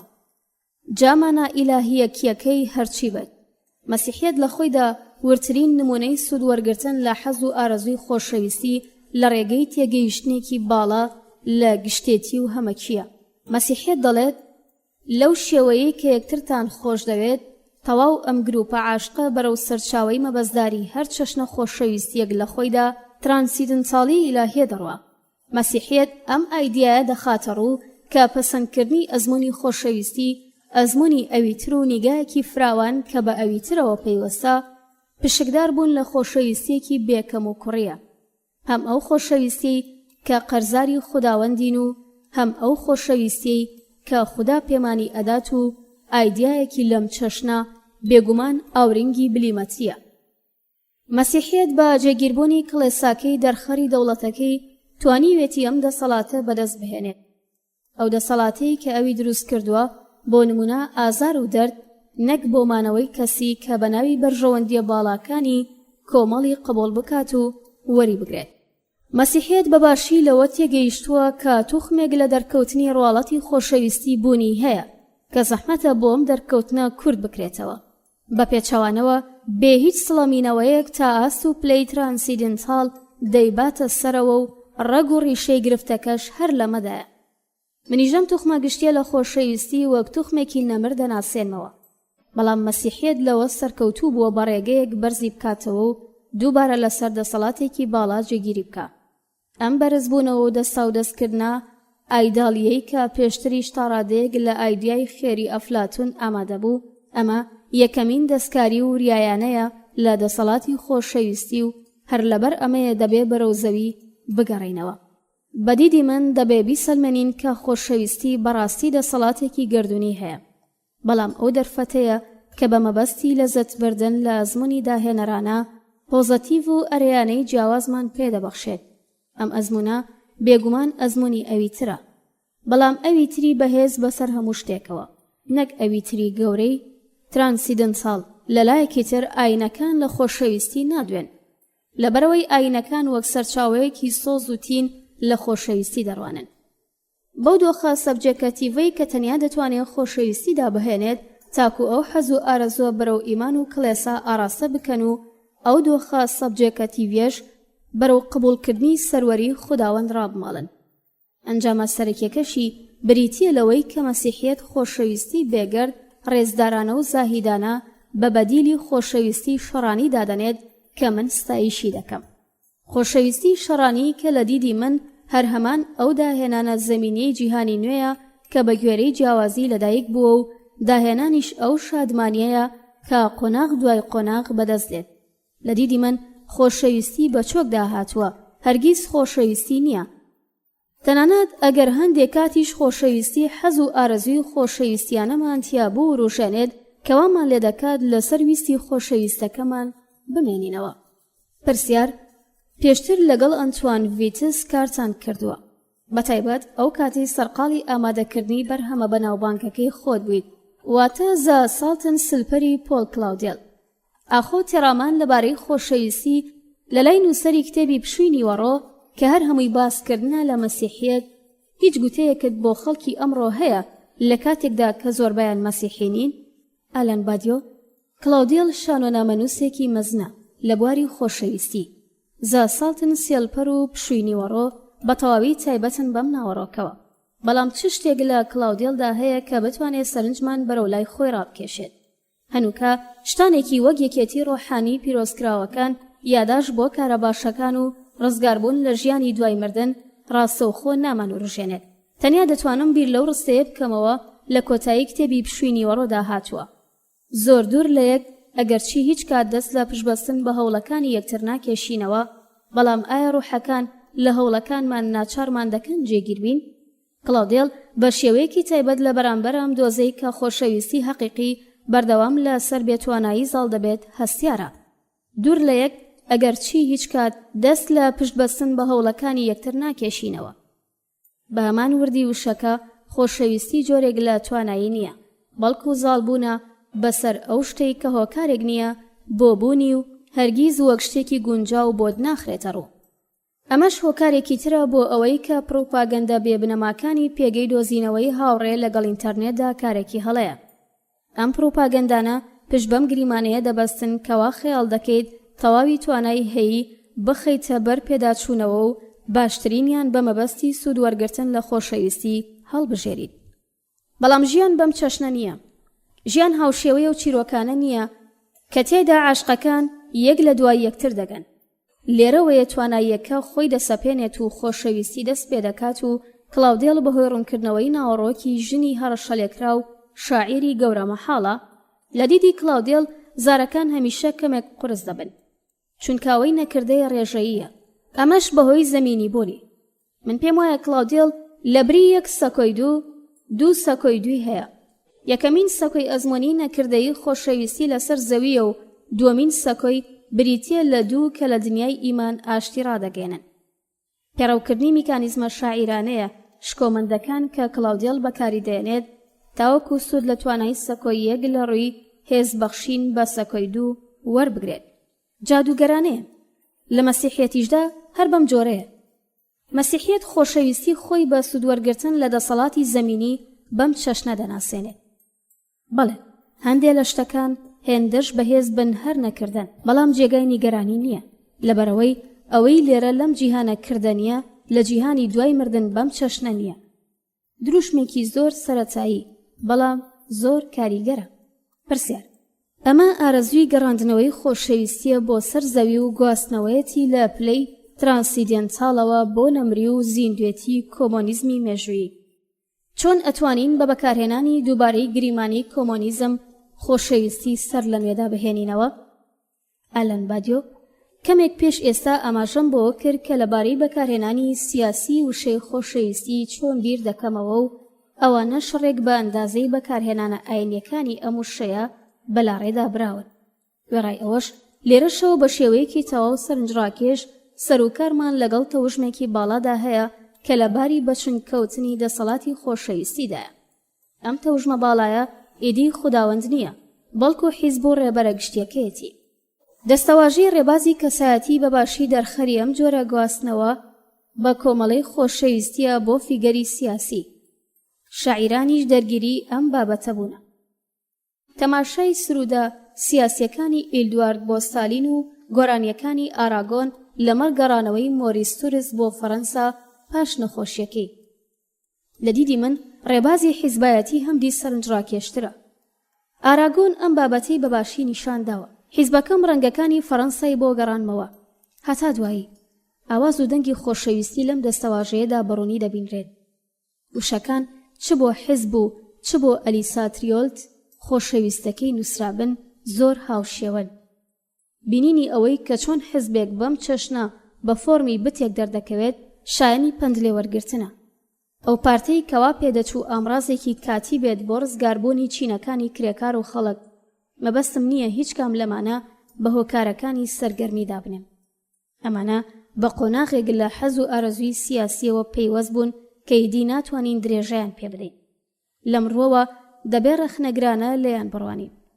قۆناغێکی پڕ حەز و ئارەزوو هەوراز و نشێ و کە وەفادارەکانی ملیۆنان کەس بوون. سەرنجدانەوەی کە بابەتەکەمان خۆشەویستیە. ئەوە لێرەدا پێویستە بڵێن ئەمەیە خۆشەویستی و ئارەزووی سیاسی کە هەرگیز ناشێ لەگەڵ یەک تێکەڵی بکەین. ئەو کێشەیە کە سیاسەت ڕوبەڕووی بۆتەوە کۆنتڕۆلی کینە و نەفرەتکردنە، نەک کۆنتڕۆلی خۆشەویستی. نەفرەتکردن هەستێکی توندە کە تا ڕادەیەک بە شێوەیەکی حەتمی پرسی دوژمن بەرباز دەکات. بە دەربڕینێکی تر لە سیاسەتدا ئەوەی کە دوژمنان لە کاردان یەکێکە لە ڕۆڵەکانی دامەزراوە، جا هەر دامەزراوەیەک بێت. کۆنتڕۆڵ و لە ڕاستیدا لە نێوبردنی ئاکامەکانی نەفرەتە. ئەمە بۆ مانایە نییە کە دەبێ باس لە تەڵقینی خۆشەویستی بکات. بەڵام قەیرانێکی سەرەکی ڕۆشنبیرانە هەیە کە بریتیە لە بەدەستهێنانی سنووردارترین و ورترین پێناسەی گونجاو لە دوژمنی سیاسی، نەک پێناسەیەک وەک ئەوەی بە درێژایی سەدەی ڕابردوو بەڕاست دانراوە، واتە ئاڵۆسترین و بربڵاوترین پێناسەی وێناکراوە. پرسیار: ئاخۆوە باشتر نییە سیاسەت لە خۆشەویستی جیا بکەینەوە؟ ئالان بادیۆ پانتاییەکی بەرفراوان لە بیرکردنەوەی هاوچەرخ هەوڵ ئەدات ئەوەی بە هەڵە تێکەڵی یەکراوە لە یەک جیا بکاتەوە، بەو چەشنەی کە پێناسەی دوژمن دەبێت کۆنتڕۆڵ و سنووردار و کورد بکرێتەوە. خۆشەویستیش وەک جۆرێک کارەساتی پشت ئەستور بە پاشکۆی حەقیقەتی جیاوازی دەبێ وریایەنە و بە وردی لە سیاسەت هەڵبوەشێنرێتەوە. کاتێ لە گریمانەی کۆمۆنیستی دەدوێن دەمانوێت ئەوە بخەینە ڕوو کە ئیشکالیەتی هەنووکەی سیاسەتی ڕزگاری بەخش دەبێت لە ژیانەوە و قیامەتی ئایدیای کۆمۆنیستی دەربخرێت. ئەو ئایدیا جیهانی کە تەسلیمی هەڵپەی خاوەنددارێتی تایبەتی نابێت. جیهانی یەکسانی و بەشداری ئازاد بەم مەبەستە دەتوانین سود لە ئامڕازە فەلسەفیە تازەکان و ژمارەیەک لەو ئەزمونە سیاسیە لۆکاڵیانە وەربگرین کە بوونەتە هۆی هاتنەکایی بیرکردنەوەی داهێنەرانە. سەر لە نوێ داهێنانەوەی خۆشەویستی لە چوارچێوەیەکی لەم چەشنەدا لە بەراورد بەو چوارچێوەیەی کە لە شێتی سەرمایەداری دەورگیراوە ئاسانتر دەبێت. چونکە بەڵگەنەویستە کە هەر شتێکی بەدەر لە بەرژەوەندی ناتوانێت لە گەرمەی شێتیەکی ئاوادا لە ئاسایش و ئارامیدا بێت. خۆشەویستیش وەک هەر پرۆسەیەک کە لە هەوڵی دۆزینەوەی حەقیقەتدایە لە هەر بەرژەوەندیەک بەدەرە. بەهای خۆشەویستی تەنیا لە خودی ئەو ڕاستیەدایە و لەودی و بەرژەوەندیە بە پەلەکانی دوو کەسە کە دووچاری بوونەتەوە. مانای وشەی کۆمۆنیزم ڕاستەوخۆ بە خۆشەویستیەوە پەیوەست نابێت. وێڕای ئەوەش ئەو وشەیە چەند تواناییەکی تازە بۆ خۆشەویستی لەگەڵ خۆی دێنێت. پرسیار: لە ڕەهەندی سیاسەتی کۆمۆنیستیدا شێوەیەکی گونجاوتر بۆ دەرخستنی خۆشەویستی لە ئارادایە. ئەمانە ئەو چیرۆکە خۆشەویستیانن کە لە بەستێنی مانگرتن و بزوتنەوە کۆمەڵایەتیەکاندا چەکەرە دەکەن. زۆر جار پێداگری لەسەر ئەم شێوەیە دەکەیتەوە، چونکە ڕێگە بە تێپەڕین لە خۆشەویستی دەدات تاوەکو بە تێپەڕینی سیاسی سەردەمەکەی خۆیەوە ببەستێتەوە. تایبەتمەندیەکانی خۆشەویستی لە سەردەمی ململانێ چییە؟ ئالان بادیۆ: من بە شێوەیەکی تایبەت بەرامبەر بەم لایەنەی کاروبارەکان هەستیارم، لەبەرەوەی بەشێکی بەرچاو لە نووسینەکانم وەک ڕۆمان نووس و ڕۆژنامەنووس بەم بابەتەوە پەیوەست کردووە. لە شانۆنامەیەکمدا شاڵی سوور کارەساتەکە بە شێوەیەکی سەرەکی بە خۆشەویستی نەگونجاوی خوشک و برایەک لە ڕێگەی ڕوودا و ڕووداوەکانی بزوتنەوەیەکی سیاسی مەزن پەیوەست دەبێت کە پێک دێت لە جەنگە ئازادی خوازیەکان، دەمارگیریەکان و گردبوونەوە گشتیەکان. لە ڕۆمانێکمدا بە ناوی خشتی خامۆشی ئەم خوارەوە کە پەیڕەوی لە بنیادی فۆرماڵی بێنەواکانی ڤیکتۆر هۆگۆ دەکات، ڕەنگی شۆڕشگەری خۆشەویستی کرێکاری شیعە ئەحمەدی ئەعزەم بۆ تیرۆریستێک ئیلیزابێس کیتلی لە خۆیدا دەگونجێنێت و پاشان خۆشەویستی سایمۆن کوڕی ئیلیزابێس کە لە دوای مەرگی ئیلیزابێس لەلایەن ئەحمەدەوە بۆ منداڵەکەی پەسەند کراوە، بە کلود و گازاڤارە شاعیر و کچی کۆنەپەرستێکی دەستباڵا وەسف دەکات. مەبەستم لە داهێنانی تەواوی ئەم نمونانە بەرجەستەکردنی لێکچوونی نێوان خۆشەویستی و ڕاستپاردنی شۆڕژگەری نییە، بەڵکو بەرجەستەکردنی جۆرێک زایڵەی شاراوەیە کە لە ڕەوتی بەناوەکیکردنی ئەزموونی کەسی دێتە کایەوە. زایڵەیەک لە نێوان ئەو حەز و ئارەزوی کە ژیان لە شێوەی ڕاستپاردنی تەواو بە ئایدیایەک بەتایبەت بەدەست دەهێنێت و ئەو ئارەزۆ جیاوازەی کە لە خۆشەویستی و لە ململانەیە لەگەڵ جیاوازی بەرهەم دەهێنرێت. دۆخێکی ئاوا هاوشێوەیە لەگەڵ دوو ئامێری مۆسیقی کە لە ڕووی لاشە و بەهێزی دەنگ بە تەواوەتی جیاوازن، بەڵام ئەو کاتەی کە مۆسیقازانێکی مەزن هەر هەمویان لە بەرهەمێکدا کۆ دەکاتەوە و بەکاریان دەهێنێت، بە شێوەیەکی سەرسوڕهێنەر پێکەوە تەبا دەبن. لێرەوە دەمانەوێت بڕیار بدەین. من لەم بەرهەمەوە راپۆرتی ژیان لە دووتوێی کتێبی ساڵانی سوور ڕیدیارس لە نێوان مانگی ئایاری 68 و دەی 80 نووسیوە. لەم قۆناغەوەیە کە من بۆ چوون و بڕوای پچەوی سیاسیم پێکهێنا تا هەنووکە سرسەختانە پێیەوە پابەندم و کۆمۆنیزم ناوێکی گونجاوە بۆ ئەو ڕاستیە. بەڵام لەلایەکی تر هەروەها ژیانی داهاتووم لە دەوری پرۆسا کەم تا زۆر بنجبڕەکانی خۆشەویستی دەخولێتەوە، هەرچەندە پاشان و بە هەمان شێوەش ڕوویدا، بە هەمان سوودوەرگرتن و چیەتیە بەردەوامەکەی ڕوون کرابەوە، بە دەربڕینێکی دیاریکراو بەو چەشنەی کە پێشتر گوێم لێبووە بۆ چوونی پتە و لە خۆشەویستی و سیاسەت ئەو شتەیە کە هەرگیز نابێت چاوی لێ بپۆشین. ئەمە بەڕاستی هەر هەمان ئەو ساتەوەختە بوو کە ژیانم لە میانەی خۆشەویستی و سیاسەتی وەتەری مۆسیقایی دۆزیەوە کە هارمۆنیەکەی دەستەبەر کرد. خۆشەویستانم، لێرەدا هاتمە کۆتایی خوێندنەوەی بەشی پێنجەم لە کتێبی لە ستایشی خۆشەویستیدا. ئازیزانم لەگەڵم بن بۆ خوێندنەوەی بەشی شەشەم و کۆتایی لە کتێبی لە ستایشی خۆشەویستیدا بە ناونیشانی خۆشەویستی و هونەر لاپەڕە 115. پرسیار: لە کتێبێکتدا بە ناوی سەدا یەکێک لە دەقەکانی ئەندرێ بریتۆن واتە ئەرکان حەڤە دەخەیتە بەرباس و پیشانی ئەدەیت کە چۆن سەدەی 20ەم لە ڕووی پەرەسەندن و بڵاوکردنەوەی خۆشەویستی وەک میتافۆرێک بۆ حەقیقەت سەدەیەکی مەزنە. بەڵام مەبەستی ئەندرێ بریتۆن لە مانفێستەکانی سۆریالیزمەوە دەیەوێت هونەر بە سادەترین شێوەی دەربڕین واتە خۆشەویستی کورد بکاتەوە. چییە؟ ئالان بادیۆ پرۆژەی سوریالیستی خاڵە ناوەندیەکەی هەر ئەمە بوو کە ڕێک لە سەرەتاوە ئاماژەم پێکرد، واتە پێڕێویکردن لە ڕامبۆ بە مەبەستی داهێنانی دووبارەی خۆشەویستی لە دیدی سوریالیستیەکان داهێنانی دووبارەی خۆشەویستی تا ئەبەد و بۆ هەمیشە بە بزاوتێکی هونەری ئانتۆلۆجی و سیاسی یەکسان بوو. ئەوان هیچ کات ئەم بزاوتەیان لەبەر یەک هەڵنەوەشاندوێتەوە. هونەر تایبەتمەندی و خاڵێکی بەهێزی هەیە، بەم مانایی کە مافی ڕووداوەکان بە باشی ئەدا دەکات. پێناسەیەکی گونجاو لە هونەر ئەشێ بەم چەشنە بێت. هونەر لە پلەی بیرکردنەوە ئەو شتەیە کە مافی ڕوودا و بە تەواوی و بێگرفت ئەدا دەکات. لە سیاسەتدا ڕووداوەکان بە تێپەڕینی مێژوو لە ڕابردووەوە تا هەنووکە سیستەماتیک دەبن.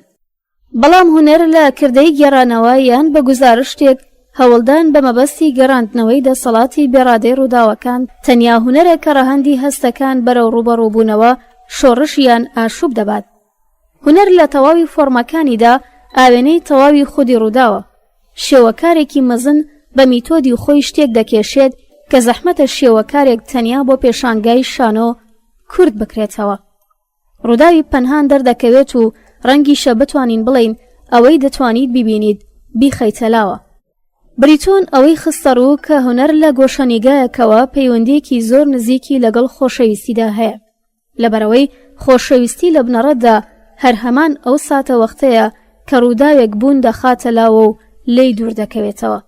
ئەمە ڕوونکردنەوەیە کە بۆ خۆشەویستی شێتانە. خۆشەویستی بۆ هیچ یاسایەک کورد ناکرێتەوە. هیچ یاسایەک بۆ خۆشەویستی بوونی نییە. وەڕای ئەوەش هونەر زۆر جار شێوەیەکی ناکۆمەڵایەتیانی خۆشەویستی نیشانداوە. وەڕای گوتەی ڕشکوانە جگە لەم هەموو شانە عاشقان لەم جیهانەدا تەنیا ئەوان هەڵگریە و جیاوازیانن کە لە ڕێگەی ئەو دنیاوە ئەزموونی دەکەن. سوریالیزم خۆشەویستی شێتانە وەک دەسەڵاتی ڕووداوێک کە لەو دی و هەریاسایەکە ستایش دەکات. بیرکردنەوەی لەکاو بە خۆشەویستی ئەو بیرکردنەوەیە کە لە بەرامبەر هەر چەشنە نەزم لە بەرامبەر سیستەمی دەسەڵاتداری یاسادا دێتەکایەوە. بیرکردنەوەیەکی لەم چەشنە لە دیدی سوریالیستەکان سەرچاوی وزەیەکە بۆ ئارەزوو یان بەرامبەر شۆڕشی شاعیرانە لە زمان و ئارەزویان بۆ شۆڕشی شاعیرانە لە بووندا. لەم گۆشەنیگایەوە کە ئەوان زۆر پەست بوون بە خۆشەویستی و ئارەزوی سێکسی وەک بنەڕەت و پشتیوانێکی بەزەبر بۆ شۆڕش لە بووندا بە پێچەوانی ئەوان بەرگری لە خۆشەویستی دەکەن وەک شیعرێکی بەشکۆی یەکتر بینین. بۆ نمونە لە ڕۆمانی نادیادا کە وێناکردنێکی شکۆمەندە لە شیعر ناسی دیداری ناپچرا و نهێنیە. ئەو دیدارەی کە لە داهاتوویەکی نزیکدا لە بۆتەی خۆشەویستی شێتانەدا دەردەکەوێت. دیداری پەتی ڕێکخاڵی بەرامبەری هەر شتێکە کە پێشتر بەرنامەت بۆ داڕشت بێ یان بیرت لێ کرد بێتەوە. بەڵام نە لە پلەی ئارامگرتن نە لە هیچ ڕەهەندێکی جاویدانەیی. ئەگەرچی هەندێک لە فەیلسوفەکان پێیان وایە جاویدانەیی واتە ساتەوەخت. ئەم ئایدیایە لە بیرکردنەوەی یۆنانی دەدۆزینەوە. تەنیا ڕەهەندی زەمەنی گونجاو بۆ جاویدانەیی ساتەوەختە. ئایدیایەکی وەها پاڵپشتی لە بۆچوونی بریتۆن دەکات. ساتەوەختی موعجیزەیی یەکتر بینین جاویدانی خۆشەویستی دەردەکەوێت. وێڕای ئەوەش هەوڵ ئەدەین ئەوە بخەینە ڕوو تا تێگەیشتنێک لەو خۆشەویستی کەمتر موعجیزە ئاسایە و پتر تێکۆشەرانەیە واتە بیناکردنی جاویدانەیی لە ماوەیەکی زەمەنیدا و بیناکردنی سات لە دوای ساتی ئەزمۆنی دوو. من لەگەڵ موعجیزەی یەکتر بینین هاوڕام، بەڵام پێم وایە لەو شێوەیە کە موعجیزەیە جیا بکرێتەوە و بەرەو پەرەسەندن و پێکهاتنی تاقەت پرۆهێنی حەقیقەت نەڕوات لە چوارچێوەی شیارناسی سوریالیستی دەمێنێتەوە. لێرەدا دەبێت باری مانایی وشەی تاقەت پرۆهێن بە ئەرێنی دابنرێت. قسەکردنە لە کار و هەوڵەکان لە پێناو خۆشەویستی. خۆشەویستی جۆرێک نییە لە موعجیزە. دەبێت زرینگ و وریا و هۆشیار بیت. دەبێت لەگەڵ خۆت و ئەوی تردا یەکدڵ و یەک زمان بیت. لەم ڕەوشەدا پتر لە هەر کاتێکی تر بیر دەکەیتەوە. کار دەکەیت و دەگۆڕیت. ئەو کات بە شێوەیەکی بنجبەر شادمانی و دڵخۆشی لە هەوڵی ئەوەدایە وەک پاداشتێکی نەمری ئەو هەموو کار و هەوڵانە بەردەوام ئامادە بێت. پرسیار: ئاماژە بەردەوامەکانت بۆ سامیۆڵ بیکێت لە پەیوەست بە خۆشەویستی تووشی سەرسوڕمانم دەکات. بە زەحمەت دەتوانین بڵین بەرهەمەکانی سامیۆڵ بیکێت جەخت لە شادمانی دەکەنەوە. بەدیدی تۆ بەرهەمەکانی بیکێت کە بەهۆی نهێڵیستی و ڕەشبینیەکانیەوە بەناوبانگن چۆناوچۆن بە شانۆی دوو کە هەر هەمان خۆشەویستیە یەکلایەنن. ئالان بادیۆ: بەو جۆرەی پێشتر وتم ئەدەبیاتی لێوان لێو لە خۆشەویستی لە خۆگری بەرهەمی ئەدەبی زۆرە لەبارەی ئەزموونی بەردەوامی خۆشەویستی. ئەم بابەتە زۆر بەرچاو و پڕبایەخە. بۆ نمونە شانۆ لە بەرچاو بگرە. ئەگەر لە دیار ئەو نمایی شانەوە دانیشتید کە باس لە ململانەی خۆشەویستیە گەنجەکان لە دژی ستەمکاری خێزان دەکەن کە ناوەڕۆکێکی کلاسیکیە، دەتوانیت ناونیشانی لاوەکی سەرکەوتنی خۆشەویستی ماریۆڤ بە هەمویان بدەیت. ژمارەیەکی زۆر شانۆ بەم ستایلە سەرگوزشتەی خۆشەویستانی گەنج باز دەکەن، وەگەوەی زۆر جار چۆن بە یارمەتی خزمەتگوزار یان هاوڕێیانی تر دایک و باوکە پیرەکەی خۆیان دەست بەسەر دەکەن و دوجار ئەوەی دەیانەوێ واتە هاوسەرگیری ئەنجام دەدەن. ئەمەش بە مانای سەرکەوتنی خۆشەویستیە، نەک کات بەسەربردن. ئەمە ڕێک هەر هەمان شتە کە پێدەچێت بە خستنەڕووی چیرۆکی ڕوبەڕووبوونەوە لە قەڵەم دەدرێت. بەرهەمە گرنگ و ڕۆمانە گەورەکان خەریکی باسکردنی مەحاڵی خۆشەویستی، تاقیکردنەوەی وجودی تراژیدیایە کە ئازارەکەی جودایی و کۆتاییەکەیەتی. و تا دوای وێڕای ئەوەش ژمارەیەکی زۆر کەم لەو چیرۆک و ڕۆمانانە ڕوانگەیەکی پۆزەتیڤیان بەرامبەر بە پرۆسەی خۆشەویستی وەک بنەمایەکی پتە هەیە. تەنانەت ئەتوانین بڵێین ژیانی هاوسەرگیری بەدەگمەن بۆتە هۆی بەرهەمێنانی بەرهەمێکی ناسراو. ئەمەش ئەو ڕاستیەیە کە بەدڵنیاییەوە بۆتە ئیلهام بەخشی هونەرمەندەکان. وێڕای ئەوەش لە بەرهەمەکانی بێکتدا کە بە مێژوونووسی ناومێدی ناسراوە ڕێک پێچەوانەکەی دەبینین. ئەو لەبارەی سەرسەختی و بەردەوامێتی خۆشەویستی شتی نووسیوە. بۆ نمونە شانۆنامەی ڕۆژە شادەکان کە چیرۆکی هاوسەرێکی پیری لە بەرچاوگرتووە تەنیا ژن دەبینێت. پیاوی پشت تەختە شانۆ ئامادەیەکی کەم و هەست پێنەکراوی هەیە. هەموو شتێک ڕووبەرە و خراپبوونە. ژنەکە لە نەقمبوونی ژیانیدایە، بەڵام دەڵێت چ ڕۆژانێکی خۆش و پڕشادیمان بەسەر برد. ئەو ئەموشەیە بەم هۆیە دێنێتەوە کە هێشتاش خۆشەویستی لە نێوان ئەو دوانەدا هەیە. خۆشەویستی توخمی بەهێز و نەگۆڕدراوە کە بوونە بڕواڵەت پڕکێشەکەی دروستی کردووە. خۆشەویستی دەسەڵاتی شاراوەیە لە نێو ئەو موسیبەتەدا. بێکت لە دەقێکی وروژێنەر و کورد بە ناوی بەسە سەرگەردانیەکانی هاوسەرێکی زۆر بەتەمەن لە چوارچێوەی سیناریۆیەکی پڕهەوراز و نشێ و دەگەڕێتەوە. ئەم دەقە چیرۆکی خۆشەویستی ئەم هاوسەرە بەتەمەنەیە کە بە هیچ شێوەیەک ڕەوشی کارە سادباری جەستەیان، یەکڕەهەندی بوونیان، دژواری، یەکجار زۆری ئارەزووی سێکسی و هەتا دوایی ناشارنەوە. دەقەکە تەواوی ئەم بابەتە دەگەڕێتەوە، بەڵام ناوەندی چیرۆکەکە دەسەڵاتی شکۆمەندی خۆشەویستی و لەژێر بەرجەستەبوونە کۆڵەکەدارەکەیدا. پرسیار لەبەرەوەیە ئاماژە بە هونەری دراما دەکەیت. دەخوازم ئاماژە بە خۆشەویستێکی زۆر تایبەت بکەم کە لە ناخی منداڵیەوە هەڵدەقڵێت. خۆشەویستی بۆ شانۆ.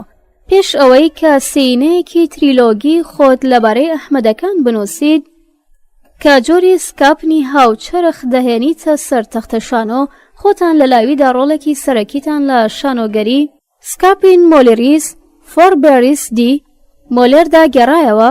چێتیم خۆشەویستیە لە مێژینەیەتان بۆ شانۆ چییە؟ ئالان بەدیۆ خۆشەویستیم بۆ شانۆ پرسێکی زۆر ئاڵۆزە و بۆ ماوەیەک پێشێستا دەگەڕێتەوە. ڕەنگەم خۆشەویستیە لە خۆشەویستیم بۆ فەلسەفە بەهێزتر بێت. خۆشەویستیم بۆ فەلسەفە پاشان ئارامتر و بەردەوام بە دژواریەکی زیاتر زەق دەبێتەوە.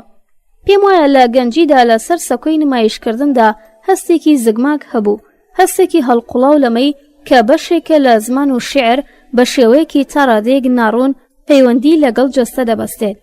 لە بنەڕەتدا بە ئەگەرێکی نزیک لە دڵنیاییەوە شانۆ میتافۆرێک بوو بۆ ئەوەی خۆشەویستی پاشان وا بڕیار بوو هەبێت. لەبەرەوەی شانۆ و ساتەوەختەیە کە بیر و جەستە بە ڕێگەیەک هاوشێوە و لێک گیانەکراون. ئەوان بە چەشنێک لە بەرامبەریەک ڕوود دەبنەوە کە بە زەحمەت دەتوانرێ بڵێن ئەم جەستەیە یان ئەم ئایدیایە ئەم دوانە ئاوێزانی یەکترن. زمان جەستە بەدەست دەهێنێ، ڕێگوەگە و کاتەی کە بە کەسێک دەڵێیت خۆشم دەوێت. ئەموشەیە بە کەسێک دەڵێیت کە زیندوو ئامادەیە و لە بەرامبەرت ڕاوەستاوە، بەڵام شتێک دێتێنەوە گوتارەکەتەوە کە بە زەحمەت بۆ ئەم ئامادەیە مادیە پەتیە کورد بکرێتەوە. ئەو شتەی کە بێگومان هەم لە ناخ و هەم لەو دیوی شێوێتی. شانۆش لە بنەڕەتدا هەمان شتە. جەستەی بیرمەند و بیرکردنەوەی بەرجەستەکرا و بەو چەشنەی کە دەزانین لە شانۆدا چەندان دووبارەبوونەوە و داهێنان هەیە. دەرهێنەرەکان دەڵێن سەر لە نوێ ئەنجامی بدەنەوە. بیرکردنەوە بە ساکاری بەرەو جەستە نایەت. پەیوەندی بیرکردنەوە بە فەزا و جوڵە ئاڵۆزە. ئەم پەیوەندیە دەبێ هاوکات خۆبزووە و هەڵگری پرۆژە و نەخشەی پێشووتر بێت. شتێکی لەم چەشنە لە خۆشەویستیدا ڕوودەدات. ئارەزووی بێناوبەر بەهێزە، بەڵام خۆشەویستی پێویستی بە بایەخ و تێگەیشتنە تازەکانە. خۆشەویستی لەگەڵ پێویستبوون بە عاشقبوونی سەر لە نوێ بە تەواوی ئاشنایە.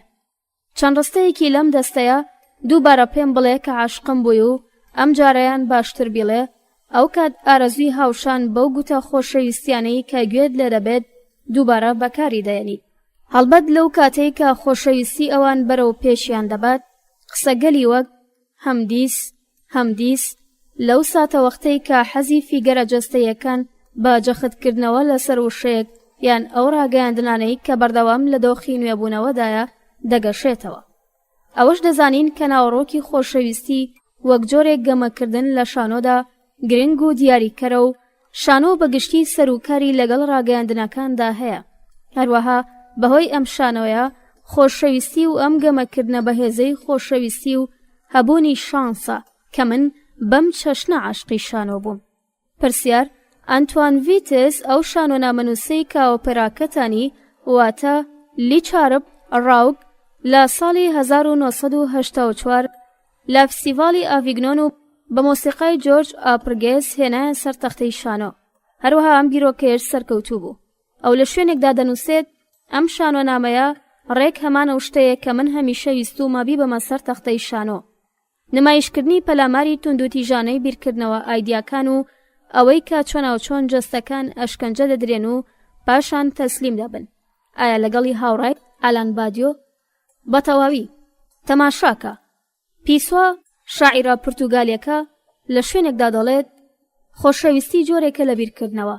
ئەم گوزارەیە زۆر پێکدژ دەردەکەوێت چونکە خەڵک بەردەوام دەڵێن بابەتی خۆشەویستی لەبارەی جەستە، ئارەزوو، هەست و بە شێوەیەکی گشتی هەر شتێکی جگە لە بەڵگەخوازی و بیرکردنەوەیە. لەبەرەوەیە ئەو دەڵێت خۆشەویستی جۆرێکە لە بیرکردنەوە. بەدیدی من ئەو ڕێگووا دەڵێت.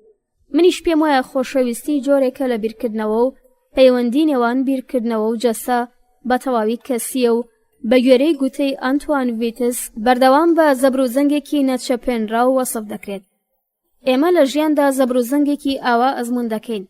بەڕەهایی ئەوە ڕاستە کە خۆشەویستی دەتوانێت جەستەکانمان تەسلیم و بکاتە کۆیلەی خۆی و دژوارترین ئەشکەنجەکان بهێنێتە کایەوە. خۆشەویستی بەو چەشنەی کە ئێمە ڕۆژانە دەیبینین ڕووبارێکی ئارام و دوور و درێژ نییە. ئێمە هەرگیز ناتوانین تا ڕادەیەگە و خۆشەویستیە ترسێنەرەی کە بە خۆکوشتن یان کوشتن کۆتایی پێدێت لەیاد بکەین. خۆشەویستی لە شانۆدا بە تەواوی یان تەنانەت خۆویستانە گیانبازی سێکسی یان ڕۆمانسی بێگەرد نییە، بەڵکو پەیوەندیەکی ئەم تراژیدی هەم نەویسرا و هەم توندە. پەیوەندی نێوان شانۆ و خۆشەویستی تاوتوێکردن و ناساندنی شکۆفەیەکی قوڵە کە مرۆڤەکان لە یەکجیا دەکاتەوە و وەسفکردنی چیەتێکی شکێنەر کە خۆشەویستی نێوان دوو گۆشەگیری بەرپا دەکات. بەردەوام دەبێ بۆ ئەم پرسیارە بگەڕێینەوە. چ جۆرە بیرکردنەوەیەک خۆی لە هاتوچوونی نێوان دوو جەستەی سێکسواڵەتی ئاشکرا دەکات. هەروەها دەبێت لە درێژەی پرسیارەکە لە خۆمانیش بپرسین کە ئەگەر خۆشەویستی بوونی نەبێت شانۆ لە چ شتێک دەدوێت؟ وەڵامەکە دەبێتە سیاسەت. شانۆ تا هەنووکە بە تێر و تەسەلی لە سیاسەت دواوە. بەم چەشنە دەتوانین بڵین شانۆ واتە خۆشەویستی و سیاسەت و بە دەربڕینێکی تر شانۆ لەبارەی تێگەیشتنی ئەم دووەیە. لێکەوتی نێوان خۆشەویستی و سیاسەت پێناسەیەکی گونجاوە بۆ تراژیدیا. بەڵام خۆشەویستی بۆ شانۆ هەر خۆشەویستی بۆ خۆشەویستیە. لەبەرەوەی بێچیرۆکە خۆشەویستیەکان و بێململانەیە لە ڕووی ئازادکردنی خۆشەویستی لە کۆتوبەندە خێزانیەکان شانۆ مانایەکی ئەوتۆی نییە. کۆمیدیا کلاسیکیەکانی وەک شانۆنامەکانی مۆلێر پێمان دەڵێت کە چۆن کەسانی گەنج بەڕێکەوت و بە گوێرەی شانسی یەکتر دەبینن. دەبێت پایی ئەو هاوسەرگیریەی کە دایک و باوکیان بۆیان داڕشتووە سست بکەن. باوترین و ڕوونترین ململانەیە لە سەرسەکۆی شانۆ ململانەی خۆشەویستی بەبەخت دژی یاسای سازش نەکراوە. بە دەربڕینێکی تر ئەم ململانەیە ململانەی گەنجەکان بۆ یارمەتی کرێکاران کۆیلە و پێشخزمەتەکان دژیە و بە تەمەنانەیە کە کڵێسا و دەوڵەت یارمەتیان دەدەن. هەنووکە دەڵێت ئازادی سەرکەوتوو بوو. ئیدی هیچ هاوسەرگیریەکی بەرنامە بۆ داڕژراو لە ئارادا نییە. کەپڵ واتە داهێنانی پەتی. من هێندە دڵنیا نیم. ئازادی؟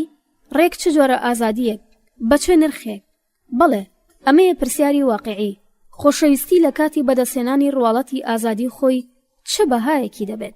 پرسیار لەبەرەوەیە کە بەشێکی تەمەنتان لە بەشداریکردنی شانۆ و نێو ئەکتەران و تەکنیکەکان گوزەڕاندووە. ئاخۆ خۆشەویستیتان بۆ شانۆ لە خۆگری خۆشەویستیتان بۆ جوڤاتی کۆیەک نییە؟ ئاخۆ شانۆ هەڵگری ئەو خۆشەویستیەیە کە پەیوەستە بە سیستەمی هەستی برایەنە؟ ئالان بادیۆ: بەڵێ، بێگومان خۆشەویستێکی لەم چەشنە بوونی هەیە. شانۆ جۆرێکە لە بەیەکەوە بوون و دەربڕینی ئێستاتیکیانەی برایەتی. بەم هۆیەیە کە من وا بیر دەکەمەوە کە بە مانای باسکرا و شتێکی کۆمۆنیستی لە شانۆدا هەیە. تێگەیشتنی من لە کۆمۆنیست ئەو شتەیە کە دەبێتە هۆی زاڵبوونی مەرامێکی هاوبەش لەسەر خودخوازی و دەستکەوتی بە کۆمەڵی بەرژەوەندی تاکە کەسی. هەنووکە باس لە چەمکی کۆمۆنیست دەکەین. دەتوانی شتێکی لەم چەشنە بڵین کە خۆشەویستی لەو مانایەدا گاتیگۆریەکی کۆمۆنیستە. هەڵبەت لەو شێوەیەی کە تاک بەو چەشنەی کە من تێگەیشتومە تێبگا بابەتی واقعی خۆشەویستی پەیدابوونی کەپڵە، نەک تێرکردنی پەتی تاکەکان وەک بە شەپێکێنەرەکانی. دووبارەش پێناسەیەکی تر لە خۆشەویستی کۆمۆنیزمی کەمینە. بەگەڕانەوە بۆ شانۆ بەردەوام لەژێر کاریگەری ئەم ڕاستیەدا بوومە کە گروپی گەڕۆکی شانۆ لەرزۆک و سستە. بیرکردنەوە لەو کاتانە بەڕاستی بێزارکەر و تاقەت پڕۆهێنە کە گروپیش لەبەریەک هەڵۆشێتەوە بەردەوام پێکەوە لە گەشتدا بوونە. بۆ ماوەی 1 مانگ پێکەوە ژیاون و بێ ئاگایانە هەموو کەسێ بەڕێگای خۆیدا هەنگاو هەڵدەنێ. شانۆ بریتیە لە ئەزمموی ئەم جیابوونەوەیە. کاتێوە برایەتی کە لە جێبەجێکردنی شانۆکەدا شاردراوەتەوە لە بەریەک هەڵدەوەشێتەوە ساتە وەختێکی پەیوەست بە ماڵ خولیایەکی تند لە کارادا دەبێت. ئەمە ژمارە مۆبایلی منە لە پەیوەندیکردندا بووم. بەڕاستی بەم ئەدەب و شێوە گفتوگۆکردنە ئاشناین، بەڵام بەڕاستی هیچ کەس زەنگ لێ نادا. ئەمە واتە کۆتایی هاتنی کارە ساتەکە و هەر کەسێ بەجیا بەڕێگای خۆیدا دەڕوات و پرسی جودایی لە خۆشەویستیدا هەڵگری بایەخێکی لەم چەشنەیە کاشێ خۆشەویستی بە ململانەیەکی سەرکەوتوو لە دژی جیابوونەوە پێناسە بکرێت. گروپی خۆشەویستیش لەرزۆکە و بۆ بەرپاکردن و پەرسەندنی پێویستت بە شتێکی زیاتر لە ژمارە تەلەفۆنێکە. پرسیار: خۆشەویستیتان بۆ شانۆ لە ناخدا چۆن خۆشەویستیەکە؟ واتە لە دیدی ئەو ئەکتەرەی کە سەردەمانێ هەبوویت و ئەشێ دڵتان هەر بۆی لێ بدات و جارێکی تر هەندێ لە مەنەلۆگەکانی ئەحمەدی زیرەک یان ئەحمەدی فەیلسوف ئامادە و جێبەجێ بکەیتەوە؟ ئالان بادیۆ: ئەمە ئەو خۆشەویستیە تاکە کەسیەیە کە ناچارت دەکات جەستەی خۆت تەسلیم و تووشی زمان و ئایدیاکان بکەیت. بەو چەشنەی کە دەتوانیت هەر فەیلسوفێک جۆرێک ئەکتەرە، هەر چەندەش دژی گەمە و نیشاندانەکان بێت. فەیلسوفەکان بەگشتی لە سەردەمی باوە باپیرانی مەزنی یۆنانیەکان دەدوێن.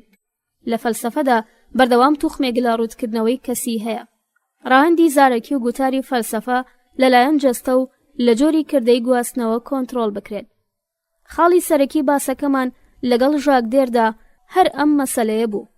ئەو بۆ نووسین لەگەڵ گوتار دەجەنگا، هەرچەندە خودی ئەو چەند جێبەجێکردنێکی سەیر و سەمەرەی خستە بۆ ڕوو. فەیلسوفەکان زۆر جار بەهۆی جادوگەر بوون، ئەفسونکردنی خەڵک لەگەڵ ئامڕازێکی دروستکرا و ڕێنماییکردنیان بەرەو لای ڕاستیە بڕوا پێهێنەرەکان لە ڕێگەی چارەنووسە فریودەرەکان بخرێنە بەر سەرزەنشتکردنەوە. کتێبی پێنجەمی کۆماری ئەفلاتون کتێبێکی گەورە و هەمەلایەنانەیە کە من خەریکی ئامادەکردنی وەرگێڕانێکی بێکەم و کوڕی و زۆر جیاوازی ئەو دەقەم. لە خۆگری پارچەیەکی تەواو سەر سوڕهێنەرە. سوکرات دەست دەکات بە پێناسەکردنی چیەتی فەیلسوفی حەقیقی. وەرگێڕان و گێڕانەوەکانم لە گوتەکانی سوکرات بەم چەشنەیە. ئاخۆ پێویستە ئەو شتەی کە دەبێ بەڕوونی هەرچی تەواوتر بێتە بەرچاوت بیهێنمەوە بیرت. کاتێ لەبارەی ئەو بابەتەی خۆشەویستی دەدوین، گریمان دەکەین عاشق ئەو بابەتەی لە گشتیەکەیدا خۆش دەوێت. ئێمام ئەگەرەی کە خۆشەویستی ئەو بەشێکە لە بابەتەکە هەڵبژێرێ و بەشێکی تری ڕەت بکاتەوە لە بەرچاو ناگرین. وا دەردەکەوێت دوو گەنج تووشی شۆک بوونە. ئامانتا بەرپرسیارەتی دەربڕینی ماتی و شێواویان پەسەند دەکات. سوکراتی ئەزیز چ پەیوەندێک لە نێوان ئەم لادانە لە خۆشەویستی و پێناسەی فەیلسوفەیە؟ ئۆ ژنە گەنجە خۆشەویستەکەمان بەو چەشنەی کە فرناندۆ پیسوا شاعیری گەورەی پورتوگالی ڕایگەیاندووە پێی بەوە نەبرد کە خۆشەویستی واتە بیرکردنەوە. بەڕێستان، ئەی گەنجان، گوێ بگرن، هەموو کەس لە خۆشەویستیەوە دەست پێ ناکات. هیچ کات چیەتی فەلسەفە نادۆزرێتەوە.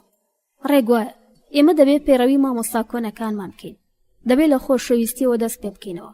ئێمەی فەیلسوفەکان ئامڕازێکی زۆرمان لەبەردەستانی. ئەگەر لە ئامڕازی فریودان بێبەش بین، بەڕاستی دەستەوەستان دەبین و ئەکتەربوونیش هەر بەم چەشنەیە.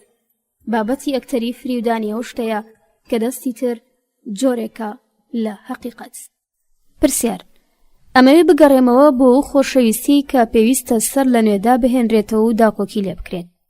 لە کتێبی مانای سارکۆزیدا ئەوە دەخەیتە ڕووکەدایەنانی دووبارەی خۆشەویستی بەرگریەکی گونجاوە لە بەردەم گەمژەیی بازاڕ و ناڕێکی سیاسی هەنووکەیی لە بەرەی چەپ. بەدیدی تۆ چۆن ئەشێ خۆشەویستی لەو دنیایی کە ڕەمزەکەی سەرۆک کۆماری فەڕەنسایە چەشنێک بەرگری بێنێتەکایەوە؟ ئالان بادیۆ پێم وایە پەیبردن بەم واقعە کارێکی زۆر ورد و جددیە، چونکە فەڕەنسا هەم وڵاتی شۆڕشەکانە و هەم سەرزەمینێکی گەورەی کۆنەپەرستەکانە و یارمەتیدەرە بۆ ئەوەی فەڕەنسا لە ڕووی دیالێکتیکیەوە دەرک بکەین. زۆرجار لەبارەی ئەم بابەتە لەگەڵ هاوڕێیانی دەرەوەم باس و مشومڕمان کردووە، لەبەرەوەی ئەوان هێشتاش ئەفسانەی فەڕەنسی بێ هاوشێوەی لە خەیاڵدایە. فەڕەنسایەک کە بەردەوام لە ڕیزی داهێنانە شۆڕژگەڕیەکاندایە، لەمڕۆ بێگومان ئەوان بەهۆی هەڵبژاردننی سارکۆزیەوە تا ڕادەیەک سەریان سوڕماوە. سارکۆزی لە بنەڕەتدا بەم ئاسۆیە دەرناکەوێت.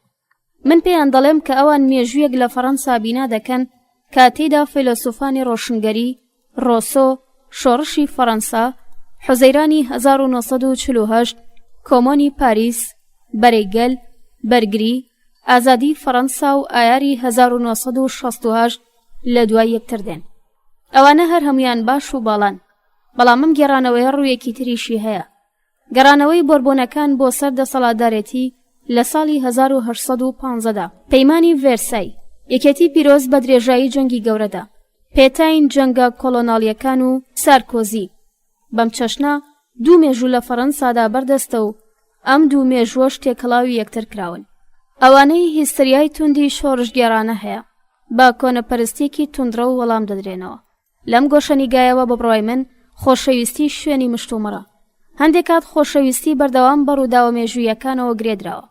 ڕۆمانتیزم لە خۆشەویستیدا بە شۆڕشەکانی سەدەی 19ەمەوە پەیوەستە. ئەندرێ بریتۆنیش هاوشانە بە بەرەیگەل. بزوتنەوەی بەرگری و ململانەی دژە فاشیستی ئایاری 1968 تەقینەوەیەکی مەزن لە تاقیکردنەوەکان لەسەر دەستکەوتە تازەکانی بواری خۆشەویستی و ئارەزوی سێکسی بەرپا بوو، بەڵام ئەوەی فەزاکەی تووشی دابەزین، گرفتاری و کۆنەپەرستی دەکردەوە، بە چەند هەوڵێک بۆ گەڕاندنەوەی شوناسی ئەجێندە ئەنجام دەدرێت. ئەجێندە دەتوانن چەند فۆرمێکی جیاوازیان هەبێت، بەڵام بەردەوام شوناسی خۆیان دەپارێزن و سارکۆزی دواکەوتو نەبوو. ئامانجی ژمارە یەک، کرێکارانی دەرەوەی وڵات، ئامڕازەکەی، وەحشیگەری و توندوتیژی، یاسادانان بە مەبەستی سەرکوتکردن. ئەو پێشترە و کاتی وەزیری ناوخۆ بوو، ئەو ئامڕازەی تاقی کردبووە. گوتاری بەکارهێنراو، شوناسە خۆر ئاوایی و فەڕەنسیەکان تێکەڵ دەکات. ئەو لەبارەی جێبەجێکردنی ناوچەیەکی کۆڵۆنیاڵی بچووک لە پەیوەست بە مرۆڤی ئەفریکی هیچ گومان و هەست گوناهکردنی نەبوو. پرۆژەی کۆنەپەرستانە بەردەوام بەمانای بەرگری لە بەهاکانمانە و ئێمە لە بۆتەی سەرمایەداری گەردوونی وەک تەنیا شوناس دەردەخات. بەردەوام بە هەر شێوەیەک گەڕانەوەیەکی ناشیاوانە بۆ شوناسە، لەبەرەوەی لۆژیکی شوناسی هەمووان بەرەو خۆی ڕادەکێشێت. خۆشەویستی لە بەردەم هەڕەشەدایە، ڕێگایە کە خۆشەویستی سەرنجی جیاوازی ڕادەکێشێ لایەنە کۆمەڵایەتێکی سەرکێشی و سەرسەختیەکەی و دوجار شێوەی توندوتیژ ئامێزی هەمووان لە بەردەم هەڕەشەدان. ئەوان هاوشان بەزاڵبوونی ئاسایشیان برەو بە خۆشەویستی ئارام و دوور لە هەڕەشە دەدەن. بەم چەشنە بەرگریکردن لە پەیوەندی بەراوردکارانە و ناتەبایی خۆشەویستی لەگەڵ یاسادا پێویستە. لە کەمینەترین ئاستا کەسە عاشقەکان لە باتی گومانکردن بەرامبەر بە جیاوازی متمانەی پێدەکەن. کۆنەپەرستان بەردەوام بە ناوی شوناس بەرامبەر جیاوازی لە گوماندان. ئەمەش خاڵی دەستپێکی گشتی فەلسەفەکەیانە. بە پێچەوانەوە ئەگەر بمانەوێ باوەشی خۆمان بەڕووی جیاوازی و ئاکامەکانی بکەینەوە، کۆیان کۆلێکتیڤ دەتوانێت تەواوی دنیا ببینێت. ئەو کات بەرگریکردن لە خۆشەویستی دەبێتە بنەمایەک کە دەبێت تاکەکان ڕەچاوی بکەن. ڕێبازی شوناسی دووبارە بوونەوە دەبێ بەرەنگاری ئەوانە بداتەوە کە جیاوازی کەسی و دووبارە نەبووەوەیە. لە ساڵی 1982 لە تیۆری سوبێکت دانووسیمە شتێکت خۆش بوێ کە دووبارە نەیدۆزیتەوە. پرسیار هەروەها بۆ مانایەیەک کە فیلمەکەی ژان لۆک گۆدار واتە لە ئەستایشی خۆشەویستیدا بەرهەمێکی سینەماییە بە فۆرمی کانتاتایی کە ناونیشانی گفتوگۆکانیشمان هەر لەو بەرهەمەوە سەرچاوی گرتووە. جۆرێک دەقەودەقی و هاودەنگی نێوان خۆشەویستی و بەرگری دێتەکایەوە. ئالان بادیۆ بێگومان گۆدار بەردەوام لە فیلمەکانیدا لە ساتەوەختێک لە مێژووەوە بۆ ساتەوەختی دواتر خاڵی بەرگری و داهێنانەوەی لە بەرچاو دەگرت بە دەربڕینێکی گشتی تر هەموو ئەو شتانەی کە لە دیدی ئەو چون بەرەو بیناکردنی وێناکردن بوو جێگیر دەکەن. من پێم وایە ئەوەی بۆ ئەو پێویست بوو دابەشکردنی خۆشەویستیە لە نێوان تێگەیشتنێکی پتە و لە ئارەزوی سێکسی و گرژیەکی عاشقانە کە پتر لە ژناندا دەدۆزرێتەوە بە جۆرێک کە تەواوی پیاوان با کێشەنانەوە لەگەڵیان پێیان یان قبولکردنی دەسەڵاتیان لەسەرم خاڵە ڕوبەڕوویان دەبنەوە. هەرزوو لە فیلمە تازەکەی گۆداردا لەگەڵی کارم کردووە. لەم فیلمەدا پێدەچێ ڕۆڵی فەیلسوف وتاربێژ لە سەر پانتایی کەشتێکی دەریایی کات بەسەربردن و دەوڵەمەندەکان یاری دەکەین. ڕەنگی شەیاری نەکەم چونکە کەسێک چی دەزانێت کە ئەم هونەرمەندە لەگەڵ ئەو فیلمانەی بەرەمێناوە چ دەکات. من لە نزیک ئەوەستایشی وردبینە کەسی و ڕەوتە پڕزەحمەت و تاقەت پڕۆهێنەکانی دەکەم و ئەوە خۆشەویستیە کە تا ڕادەیەک بەردەوام لە بەردەم هەڕەشەدایە. وێڕای ئەوەش ئەو مالی خولیایی کە هەموو شتێکی گۆدار لە ژێر کاریگەری خۆی دادانێت جیاوازی نێوان ئەو من لە ڕووی پەیوەندی نێوان خۆشەویستی و بەرگری دەستنیشان دەکات. گومان دەکەم بە شێوەیەکی نەگۆڕدرا و لەو کاریگەریە سوبێکتیە دوورم تەنانەت ئەو کاتێک کە خۆشەویستی لە بەردەم هەڕەشەدایە. پرسیار بەدیدی ئێوە پەیوەندی بەهێز لەگەڵ کەسایەتیە دیار و بەناوبانگەکان ئەم هێزدانێتیە تازەیی ئۆلۆمپیاتی تەلەڤیزیۆنی تەنیا لە تەفرەدانی سیاسیەوە هەڵقوڵاوە یان گەواهیە لە سەر ڕەوت و ڕێبازێک بەرامبەر چیرۆکە خۆشەویستیەکان کە لە زانینی خەڵکەوە بۆ سۆزی خۆشەویستی سەرچاوە دەگرێت. ئالان بادیۆ دوو ڕێگا بۆ ڕاوەکردنی ئەم دیاردەیە هەیە. لە گۆشەنیگەی سیاسی تاک بە خێرایی بەم ئەنجامە دەگات کە ئەم دیاردەیە شتێکی ساختە و خۆکردە. خەڵک بەم چەشنا چیرۆکەکان سەرگەرم دەکەن و بەم شێوەیە هەستەکانیان لەوەی بەڕاستی گرینگە پەرشوو بڵاو دەکەن. لە ڕووی سیاسیەوە چ بەرژەوەندیەک دەتوانێت لەم واقعەتەدا بێت کە کارلا دەبێتە بەدیلی سیسیلیا. ئەوەش ڕوونە کە هەرگیز هیچ بەرژەوەندیەک لە ئارادا نییە، بەڵام دەتوانیت هەوڵ بدەیت بۆ ئەوەی ڕاوەیەکی جیاواز لە پرۆپاگەندەکانی دەوروبەری ئەم ڕووداوانە بەدەستەوە بدەیت. ئەوەش تەنیا ئەم پرسیارە لە خۆتان بپرسن لەبەرچی ئەم پرۆپاگەندانێک کاریگەر بەخشن؟ بێگومان بەم هۆیەیە کە بەرامبەر بە چیرۆکە خۆشەویستیەکان پەیوەندیەکی گشتی هەیە. بەردەوام خۆشەویستی چینی دەوڵەمەندی کۆمەلگا بەرامبەر بە کەسانی ئاسایی چینی زیان بەرکەوتوو بە شێوەی شانۆنامە دەرکەوتووە. بۆچی؟ دوو وەڵامی گونجاو بۆ ئەم پرسیارە هەیە. ئەشێ بە سادەیی ئەوە بخرێتە ڕوو کە ئەم بابەتە بە گشتێتی و گەردوونی خۆشەویستی پەیوەست دەبێت. ڕەنگە تەنانەت سارکۆزیش تووشی ئازار و سەرکۆنە دەبێت کاتێک کە چاوەڕوانی دەقێکە کە هەرگیز ئەو دەقە نایەت. لە کاتێکدا پێوەرەکان بگۆڕیت و لە ڕاستیە سیاسیەکانەوە بەرەو ڕاستیەکانی خۆشەویستی بڕۆیت، دوژمنی سیاسیتان دوجار و وەکتۆ دەبێت. ئەگەر چیش دەست باڵا نییە دڵنیایی بەخشە. ئەو خۆشەویستی دەبێتە هۆی ئەوەی پادشایەک تا ئەو ڕادەیە ئازار بکێشێت ئەو بە کۆیلەوە پەیوەست دەکات. لەو ئاستەدا کۆیلەش حکمی پادشای هەیە. ئەمەیە شێوەی ڕۆمانتیکی ژیان. خۆشەویستی بەردەوام لە هەرادایە، بەڵام ڕاوەیەکی تریش هەیە، هاوبەشی ڕواڵەتی لە هەست و سۆزی خۆشەویستانە. هەروەها ئەوە نیشان ئەدات کە ئەم کەسانە پادشا، سەرۆک کۆمار، سەرۆک و باوکی میلەت ئەوەندەش تایبەت نین.